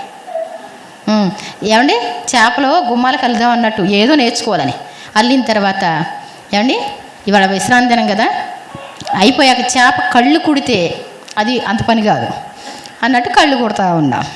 అప్పుడు ఈ వాక్యం నాకు పట్టబడింది. ఆ రోజు విన్నాను, నీకు ఇష్టమైన పనులు చేయకయ్యో. ఏమండి, మిషన్ కుట్టేసి అన్నీ అక్కడ పెట్టేసి చేతికుట్లు. ఆ రోజు ఒకటి వద్దంటే ఓ దాంట్లో దూరతాం. ఏమండి, చేతికుట్లు ఆ రోజు పెట్టుకొని చేతికుట్లు వేయడం అనమాట. మిషన్ కుడితే తప్పు కాబట్టి చేతికుట్లు. ఏమండి, అంతే కదా, అన్నం మానేసాం పాలు తాగుతాం అన్నట్టు. కాబట్టి అప్పుడు పట్టుబడింది నాకు, నీకు ఇష్టమైన పనులు చేయకయు, వ్యాపారం చేయకయు, లోకవార్తలు చెప్పుకొనకయు ఉండిన ఎడల దేశం యొక్క ఉన్న స్థలాల మీద నేను నిన్ను ఎక్కిస్తాను. ఎక్కడంటండి? దేశం యొక్క ఉన్న స్థలాల ఇళ్లలోనండి. మన కుటుంబాల్లోనే రాలేకపోతున్నాం. మన పొట్ట గడవడమే కష్టం అయిపోతుంది. దేనికని? నేను భక్తిహీనుండండి అంటే గొడవలేదు. అంతేనా కాదండి? ఆన్సర్ అదేనండి లెక్క. ఈ రోజు నుంచి మీరు భక్తిని సాధన చేయండి అంతే. దేవుడు చెప్పిన మాట వినడం నేర్చుకోవాలి. మీరు కొన్ని రోజులకి ఏమవుతాయి? ఒక పాస్టర్ గారు కారు తీసుకోవాలని అనుకున్నాడు అంటండి. నేను తీసుకోలేను ప్రభు, కారు ఉంటే భలే ఉండి అనుకుంటే ఆ పాస్టర్ గారు ఎవరో ఒక అతను కారు తెచ్చుకున్నాడు అంటండి. ఆయనకంటండి అదేంటో సూట్ అయినట్టు లేదంటండి, కష్టమైందంటండి. తెచ్చుకున్నాడు పెద్ద కారే. పాస్టర్ గారు ఇన్స్టాల్మెంట్ మీద కట్టుకుందరు కానీ ఏమండి తీసుకొచ్చి ఆనందపాల్ గారికి అప్పచెప్పేసి వెళ్ళిపోయాడు. దేవునికి స్తోత్రం చెప్తాం. ఏమండి, కారు తీసుకొచ్చేసి మీరు ఇన్స్టాల్మెంట్ మీద కడుతురు కానండి. ఏమండి, దేవుడిని అడిగితే దేవుడు ఏం చేస్తాడు? మనం కొనుక్కోలేమండి. సాహసించి ఎవరైనా కొనిపెట్టేస్తే ఎలా ఉంటుంది? అంతే కదా. ఇప్పుడు ఈ వాచ్ నేను కొనుక్కోను, కానీ అక్క మీకు గిఫ్ట్ తెచ్చాను అన్నాడు. ఏంటో చెప్పండి అన్నాడు. ఏంటో నాకు అర్థం కాదు.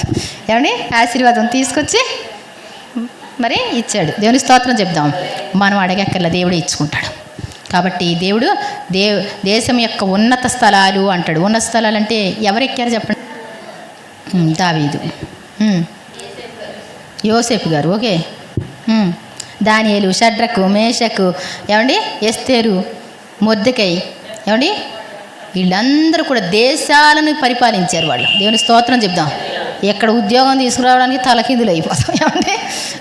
ఏమండి 10,000 ఒక అతను, నేను ఒక పోలీస్ స్టేషన్కి ఒకసారి వెళ్ళవలసి వచ్చింది. ఇలా రాస్తున్నా, వాళ్ళు సమస్య చెప్పారనుకోండి, కంప్లైంట్ రాసి చిటికమని రాసేదాన్ని. అబ్బా భలే రాస్తున్నావే, ఇక్కడ ఉంటే జీతం వస్తుంది కదా నీకు అన్నాడు. నేను అన్న ₹1,00,00,000 ఇస్తే ఉండన్న. అబ్బా పాపం ₹1,00,00,000 ఇస్తే కొండ మీద కోతి కూడా దిగి వచ్చేద్ది. నేను నిజమే, దొంగలను చూస్తే చక్కగా బాబు ప్రార్థన చేసుకోండి, ఇంకెప్పుడు చేయను అంటే ఆడు మారతాడా ఏంటి అంటా ఉండేవాడు. ఏండి నిజంగా ఏంటంటే డబ్బు కోసమని కాదు, దేవుడు సింపుల్గా ఇస్తాడండి మీకు. ప్రార్థనలు ఎక్కువ చేయండి. ప్రార్థన చేయకే మీకు దరిద్రాలు, మీ బ్రతుకులు మారకే దరిద్రాలు. ఏమండి, అబ్బో ఎలా చెప్తే అలా కుదురుద్దక్క, రోజు విని విసిగిపోతున్నాం. మా వాళ్ళకి అలాగే ఉంటుంది పాపం. ఏమండి, కష్టమా కాదా? ఏమండి, కష్టంగా ఉంటాయా లేదా? ప్రశాంతి ఏమో నవ్వుకుంటూ చూస్తుంది. ఏమండి, మాకు అలవాటు అయిపోయింది. కానీ ఏమండి, మన దరిద్రాలు ఎందుకున్నాయి? ప్రార్థన చేయక, సరి చేసుకోలేక, ఏమండి, ఎవరికైనా పంచిపెట్టి చూడండి ఒకసారి ఎలా ఉంటుందో. ఈసారి ఒక 500 అనుకోండి, ఒక 100 రూపాయలు, 50 రూపాయలు దశంభాగం అనుకోండి, ఒక 100 రూపాయలు తీసి పక్కన పెడుతున్నాను ప్రభువా, ఎవరికైనా పంచి పెడతాను అనుకోండి. లెక్క రాసుకొని అక్కడ పెట్టుకోండి. మళ్ళీ చూడండి ఏం వస్తాయో చూడండి. తర్వాత దేవుని స్తోత్రం చెప్దాం. ఏమండి, అందరూ పెద్దోళ్ళు కూడా లెక్కలేస్తారు, నేను అసలు లెక్క వేయనండి డబ్బులు. ఏమండి, నా డబ్బులు మీరు తీసేసావు ఎటో దాచేసినా నాకు అసలు తెలియదండి. చిన్నప్పటి నుంచి అంతే. ఏమండి, చిన్నప్పుడు మెషిన్ కుట్టినా కానీ ఎక్కడ దాచిన డబ్బులు అక్కడే ఉండే. అందరూ డబ్బులు కావాలితే ఇళ్ళ చేతులు పెడితే దూరికేస్తాయి అని చెప్పేవారు. ఇప్పుడు అంతేనండి. ఆ ఇంటికాడైనా అంతే, ఈ ఇంటికాడైనా అంతే. అసలు ఎందుకే బాబు డబ్బులు సంపాదిస్తాం అంతే తెస్తారు ఇప్పటికైనా సరే. ఏమండి, కోడికి 2000 ఇచ్చి వెళ్ళిపోయాడు అనుకోండి, ఆ దేని కింద పెడతాను గబుక్కున, అంతే సంగతులు. ఏమండి, ఇక బట్టల్లో తీసి అవి దాస్తుంది అవన్నీ. ఈ ఇంట్లో డబ్బులు ఉంటే నాకు దొరకాలి అని ప్రార్థన చేస్తాను నేను. ఏమండి, కరెక్ట్గా నా చేతికి దొరుకుతాయి. అప్పుడు అక్కడ పెట్టేసావు ఇక్కడ పెట్టేసావు అంట. దేవుని స్తోత్రం చెప్తాం. మా అన్నయ్య చిన్నప్పుడు నా చేతిలో గీతలు అందరూ చిన్నప్పుడు చూసుకుంటున్నారు. నాకు ఇలా చూసి అసలు గీతే సరిగా ఉండదు. ఏమండి, ఇలా చూసి ఇది మహావృక్షం అమ్మ అన్నాడు. దేవుని స్తోత్రం చెప్తాం. ఏమండి, ఇదేంటంట మహావృక్షం అంటే ఎన్ని కాయలు రాలుతాయో ఎన్ని కాయలు వస్తాయో తెలియదు, నిజంగా నాకు తెలియదు. ఏమండి, దేవుని స్తోత్రం చెప్తాం. అంటే గొప్పగా అని కాదు, నాకేమన్నా ధనం ఉందా? ధనవంతులు లెక్క పెడతారా పెట్టరా? ఏదైనా లెక్క పెడతారు, ఎంత అవుతున్నాయి ఖర్చు, ఏమవుతుంది. నేను అసలు ఖర్చు లెక్క పెట్టను అంతే. ఏమండి, కాబట్టి చాలా మనం ఎప్పుడు కూడా ఆశీర్వాదంగా ఉండాలంటే, దేశం యొక్క ఉన్న స్థలాల మీద ఉండాలంటే ఏం చేయాలి? బుద్ధంతా మార్చేసుకోవాలి. అదే అసలైన ఉపవాసం. మీరు చాలా బాగుంటారు. అలాంటప్పుడు మీరు ఒక్క రోజుగాన ఉపవాసం ఉంటే చిటిక్కుమని చేసేస్తాడు. 3 రోజులు ఉంటే చట్టాలు తిరిగి రాసేస్తాడు. 7 రోజులు ఉన్నాడు అనుకోండి, కుష్టి వ్యాధి లాంటి రోగాలు, చచ్చిపోయిన వాళ్ళు కూడా బతికిపోతారు. దేవుని స్తోత్రం చెప్తాం. ఏమండి, ఒకవేళ ఇంకొంచెం మించింది అనుకోండి మీ ఉపవాసం, ఇలాంటి మంచి పనులు చేసి మించిందనుకో, మీరు నడిచి వెళ్తుంటే రోగులు లెగిసిపోతారు. దేవుని స్తోత్రం చెప్తాం. ఏమండి, అంతేనా కాదా? లేవలేదండి, పౌలు గారి దగ్గరికి తీసుకొచ్చి పౌలు గారిని ఇల్లు అంటించి తీసుకుపోయేవారు. ఏంటయ్యా అంటే, ఇది తీసుకెళ్ళి రోగులకు పెడితే అన్నం తింటాం వెళ్ళపని. ఏమండి, చాలా సంతోషం అండి. ఒక భక్తి జీవితం అంటే, భక్తి కోసం మనుషులు డబ్బు సంపాదించడం పర్లా ఈజీ, కానీ భక్తి సంపాదించడం కష్టమే కదా. దేవుణ్ణి కలుసుకోవడం అంటే మాట్లాడండి, ఎన్ని పనులు చేయాలి. ఈ లోకం మొత్తం మన మైండ్లోంచి డిలీట్ అయిపోవాలి. లోకం కోసం కాదు, భక్తి కోసం వెంటాడితే ఆటోమేటిక్గా మొదట నా రాజ్యాన్ని నా నీతిని వెతకండి, అప్పుడు అన్నీ కూడా మీకు అనుగ్రహింపబడతాయి. అపోస్తలులు ఉపవాసాల నుండి ప్రార్థన చేస్తే ఏమండి, పరిశుద్ధాత్ముడు వస్తే ఒక గారడివాడు అందరినీ ఏమండి అసలు ఇతడే దేవుడు అన్నట్టు చేసుకుంటున్నాడు అంటండి. ఆ అధ్యాయం చూస్తే మరి ఏదంటే అపోస్తలుల కార్యాలు 13వ అధ్యాయం అనమాట. గారడీలు చేస్తే అద్భుతాలతో నింపేసాడంటండి. ఒక అధిపతిని కూడా సంతోషపెట్టేవాడు. తీరా చూస్తే పౌలు బర్నబా అక్కడికి వెళ్ళారు. వాళ్ళు నా కోసం ప్రత్యేకించండి అని చెప్పినప్పుడు వాళ్ళ నెత్తి మీద చేతులేసి ప్రార్థన చేసినప్పుడు వాళ్ళని పంపించినప్పుడు అంటండి, అక్కడ సువార్త ప్రకటిస్తే ఆ అధికారిని, ఎలుమ అనేటువంటి అధికారిని, ఆ గారడివాడు ఎలుమ అతని పేరు, ఈ అధికారిని ఏం చేశాడంటండి, మార్గం తప్పించడానికి అది కాదయ్యా ఇది కాదు చెప్తున్నాడు. సమస్తమైనటువంటి కపటంతో నిండినవాడా, దేవుని యొక్క ఉగ్రత నీ మీదకి వస్తుంది, నీవు కొన్నాళ్ళ వరకు కూడా అంధుడివై తిరుగుతావు అన్నాడు అంటండి. ఈ మాట ఇలా సూటిగా చెప్పాడు. అంతే, ఇలా తడవలాడడం అడిగేయాలంటే అయ్యగారికి అయిపోయింది. ఇప్పుడు దాకా ఏం చేశాడంట, గారడీలు చేశాడు. అతనే మహాదేవుడు అనిపించేసేసుకున్నాడు. దేవుని శక్తి వీడు అనిపించుకున్నాడు. అసలైన భక్తులు వచ్చేసరికి ఏమైపోయిందండి, గుడ్డోడు అయిపోయాడంట. అతను ఆ అధికారి దేవుని నమ్మిన అని ఉంది దేవుని వాక్యం. ఉపవాస ప్రార్థనలు చేసుకుంటే మీ చుట్టాలకి నువ్వు వాక్యం చెప్తే అస్సలు ఎండ్రండి, చుట్టాలు అస్సలు ఎండ్రండి అంటాం. నువ్వు గాన చెప్పావనుకో, ఉపవాసాలు ఉండి ప్రార్థన చేసి పవర్గా తయారైతే నీలోంచి నిన్ను ఏమంటాడంటే దేవుడు, ఆ మనుషుల్ని కట్టెలుగా నీ నోట నా మాటలోంచి వాటిని అగ్నిగా చేస్తా అంటాడు. ఈ అగ్ని కట్టెల మీద పడితే కాలదండి, కాలిపోతాయి. కాలడం అంటే ఏంటి, వాళ్ళు దేవుని నమ్ముకుంటారు, దేవుని కోసం నిలబడతారు. కాబట్టి ఈ రోజు నుంచి ప్రభువా ఉపవాసం చేసుకోవడం ద్వారా మీ సమస్యలు పోతాయి, మనం బుద్ధి మార్చుకోవడం ద్వారా మరి అసలు తరతరాలకి ఆస్తిపరులుగా మార్చబడతాం. ఆశీర్వాదాలు వస్తూనే ఉంటాయండి. ఇది ఏమంటే మిత్తి లేకుండా దేవుడు ఏం చేస్తాడు? ఇల్లు కట్టుకున్న చాలండి, అంతకంటే ఎక్కువేం అక్కర్లేదు. ప్రార్థన ఎవరి కోసం చేస్తున్నారు? ఆడి కోసం చేసుకోండి, మాకు వద్దులే. కానీ ఏమండి, ఎవరి కోసం చేసినా నువ్వు ఏకీభవిస్తే ఎవరికి ఉంటుందండి ప్రార్థనకి ప్రతిఫలం? చేసిన వాళ్ళకి వచ్చేద్దండి, తప్పకుండా వస్తుంది. అందుకోసం ఏం చేయాలి మనం? కష్టమైనా సరే, అయ్యో నా జనులు జ్ఞానము లేకయే నశించిపోతున్నారు, ఎలాంటి ప్రార్థన పెట్టినప్పుడు అప్పు తీసుకునైనా వచ్చేయాలండి. ఏం చేసుకోవాలి? డబ్బులు లేకపోతే అంతేగాని ప్రార్థన చేస్తారా? నా కోసం చేయండి, గుర్తు పెట్టుకోండి. ఏమండి, నువ్వేం చేస్తావు? నీ డ్యూటీకి వెళ్ళు, అది ఎంత వస్తుందండి? ఈరోజు గడిపారు, దీనికి వెలగట్టండి మీరు. ఏమండి, జీవితంలో ఇన్ని సంవత్సరాలు అనుభవించిన దానికంటే కూడా ఏమండి ఈరోజు అంత ఉపవాసం ఉండి దేవుని సన్నిధిలో కూర్చుంటే ఎంత సంతోషంగా ఉంది. దేవుని స్తోత్రం చెప్దాం. ఈ సంతోషం రేపొద్దున గంతులు వేసేదిగా మారద్ది, తప్పకుండా మారద్ది. సరు వాళ్ళ నాన్నగారితో అన్నాను, నేను ఒక్కసారి చేసి చూడండి అన్నాను. ఏమండి, నిలబడ్డాడు ఆయన. నిలబడితే సంతోషమా కదా? దేవుడు అంటాడు, నా పిల్లలారా వచ్చి నా మాట ఆలకించండి, దేవుని అంత భయభక్తులు మీకు నేర్పిస్తాను. ఇప్పుడు దాకా ప్రశాంతి చెప్పింది ఇది ఒకటేనండి. ఏమండి, బ్రతకగోడివాడు ఎవడైనా ఉన్నాడా? మంచి దినాలు చూడగోడి బ్రతకగోడివాడే అంటే చెడ్డదాని పలుకుండా తన నాలుకను, కపటపు మాటలు చెప్పకుండా తన పెదవులను కాచుకోను, కీడు నుండి తొలగి మేలు చేయాలి, సమాధానం వెతికి వెంటాడాలి. ఏమండి, ఇవే కాబట్టి అదే మాటలు ఇదే మాటలు ఒకటే. కాబట్టి మన బ్రతుకులు మనం మార్చుకుందాం. ప్రభువా, ఇంకా ఏమైనా సమాధానం లేని పరిస్థితి ఉంటే నన్ను క్షమించండి ప్రభువా. మరి మనం ఏడవడం కాదు, కానీ ఈ రోజు నుంచి ఏం చేద్దాం? మాకున్నటువంటి రోగం దేనికి వస్తుందంట? లేవియాకాండం 26, ద్వితీయోపదేశకాండం 28 చదవండి. రోగాలు ఎందుకు వస్తాయో మీకు అర్థమవుతాయి. నాకు వచ్చిన రోగమైనా నేను అలాగే ప్రార్థన చేశాను, ప్రభువా ప్లీజ్ నాయనా నువ్వే చెప్తే అది చేస్తా, ఈ రోగాలు కనబడకూడదంటే ఇప్పుడు ఏ రోగాలు లేవండి, మాయమైపోయినాయి. దేవుని స్తోత్రం చెప్దాం. పాపం ప్రశాంతి కూడా నీరసంగా ఉంటా ఉండేదాన్ని, అప్పుడు ప్రార్థన చేస్తూ ఉండేది. నాకు అస్తమానం గుర్తొస్తూనే ఉంటుంది, ప్రభువా ఏ రోగం లేకుండా ప్రభువా ఆరోగ్యంగా ఉండి నాయన మంచిగా సేవ సరదాగా చేయాలని చేసేదండి. ఇప్పుడు ముందుకెళ్ళలేము, ఎప్పుడు చేస్తూనే ఉండేది. నిజంగా ఈ రోజున ఇలా ఉన్నామంటే, ఏ రోగం లేకుండా ఉంటే సంతోషమే కదండి. ఏదో బాధ ఉంటుందండి, ఎవరి కోసం చేయగలుగుతాం? ఏమండి, మనకి అధికారం వస్తే ఈ రోగం తొలగిపో అని ఒక్క ముక్క చెప్తే వెళ్ళిపోతాయి. ఒకవేళ మీ ముందు ఏదో సమస్య ఉందనుకోండి, ఆ సమస్య తొలగిపోను గాక. ఇది సాతాను శోధన అంటే సాతాను వచ్చేసిందండి, వచ్చేస్తే సాతాను శోధన చేస్తున్నాములు తొలగిపోను గాక. ఆమేన్. ఈ ఒక్క మాట అండి, ఒక్క మాటతో ఏమైపోద్ది? ఒక స్విచ్ చేస్తే లైట్లు ఎలాగే వెలుగుతాయి. ఏమండి, నీ మాట కూడా అంతే, దేవుడు అలా చేసేస్తాడంతే. ఇప్పుడు దాకా ఉన్న పాపాలు దేవుడు తన రక్తంతో కడుగుతున్నాడు.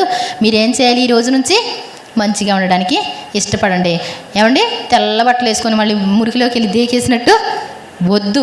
ఈ రోజు నుంచి దేవుడు మిమ్మల్ని పవిత్రపరిచాడని నమ్మండి, పరిశుద్ధపరిచాడని నమ్మండి. మీ కార్యాలు జరిగిపోతాయి. ఇంకేమైనా సరే మీకు అవసరం ఉంటే జస్ట్ చిన్ని ప్రార్థనగా 2 నిమిషాలు చేసుకొని వెళ్ళిపోదాం. ఎస్తేరుకి అద్భుతాలు చేశారు, నీనివే పట్టణస్థులకి అద్భుతాలు చేశారు. ఇప్పుడు కూడా ఇశ్రాయేల్ ప్రజలకి అద్భుతాలు చేశారు. యుద్ధంలో మీరే గెలిపించారు. ఏమండి, యుద్ధాలకు వెళ్ళే వాళ్ళు కూడా యెహోషాపాతు ఉపవాసాలు చాటించాడు, అద్భుతమైన ఫలితాలు వాళ్ళు చూశారు. ఏమండి, ఆ తర్వాత హిజ్కియా కూడా ఉపవాసం చాటించాడు, అద్భుతాలు చూడగలిగారు. ఏమండి, కొల్ల సొమ్ము అండి వాళ్ళ కోసం. ఏమండి, కొల్ల సొమ్ము అతి విస్తారమైనందున ఏమండి 4 దినాలు కూర్చుకున్నారంట. మరి ఎలా తెచ్చుకున్నారో, మరి ఎలా మోసారో నాకైతే తెలియదు. కానీ ఏమండి, దేవుని స్తుతిస్తే ఈ 3 రోజులు స్తుతించుకున్నాం, దేవుని స్తోత్రం చెప్తాం.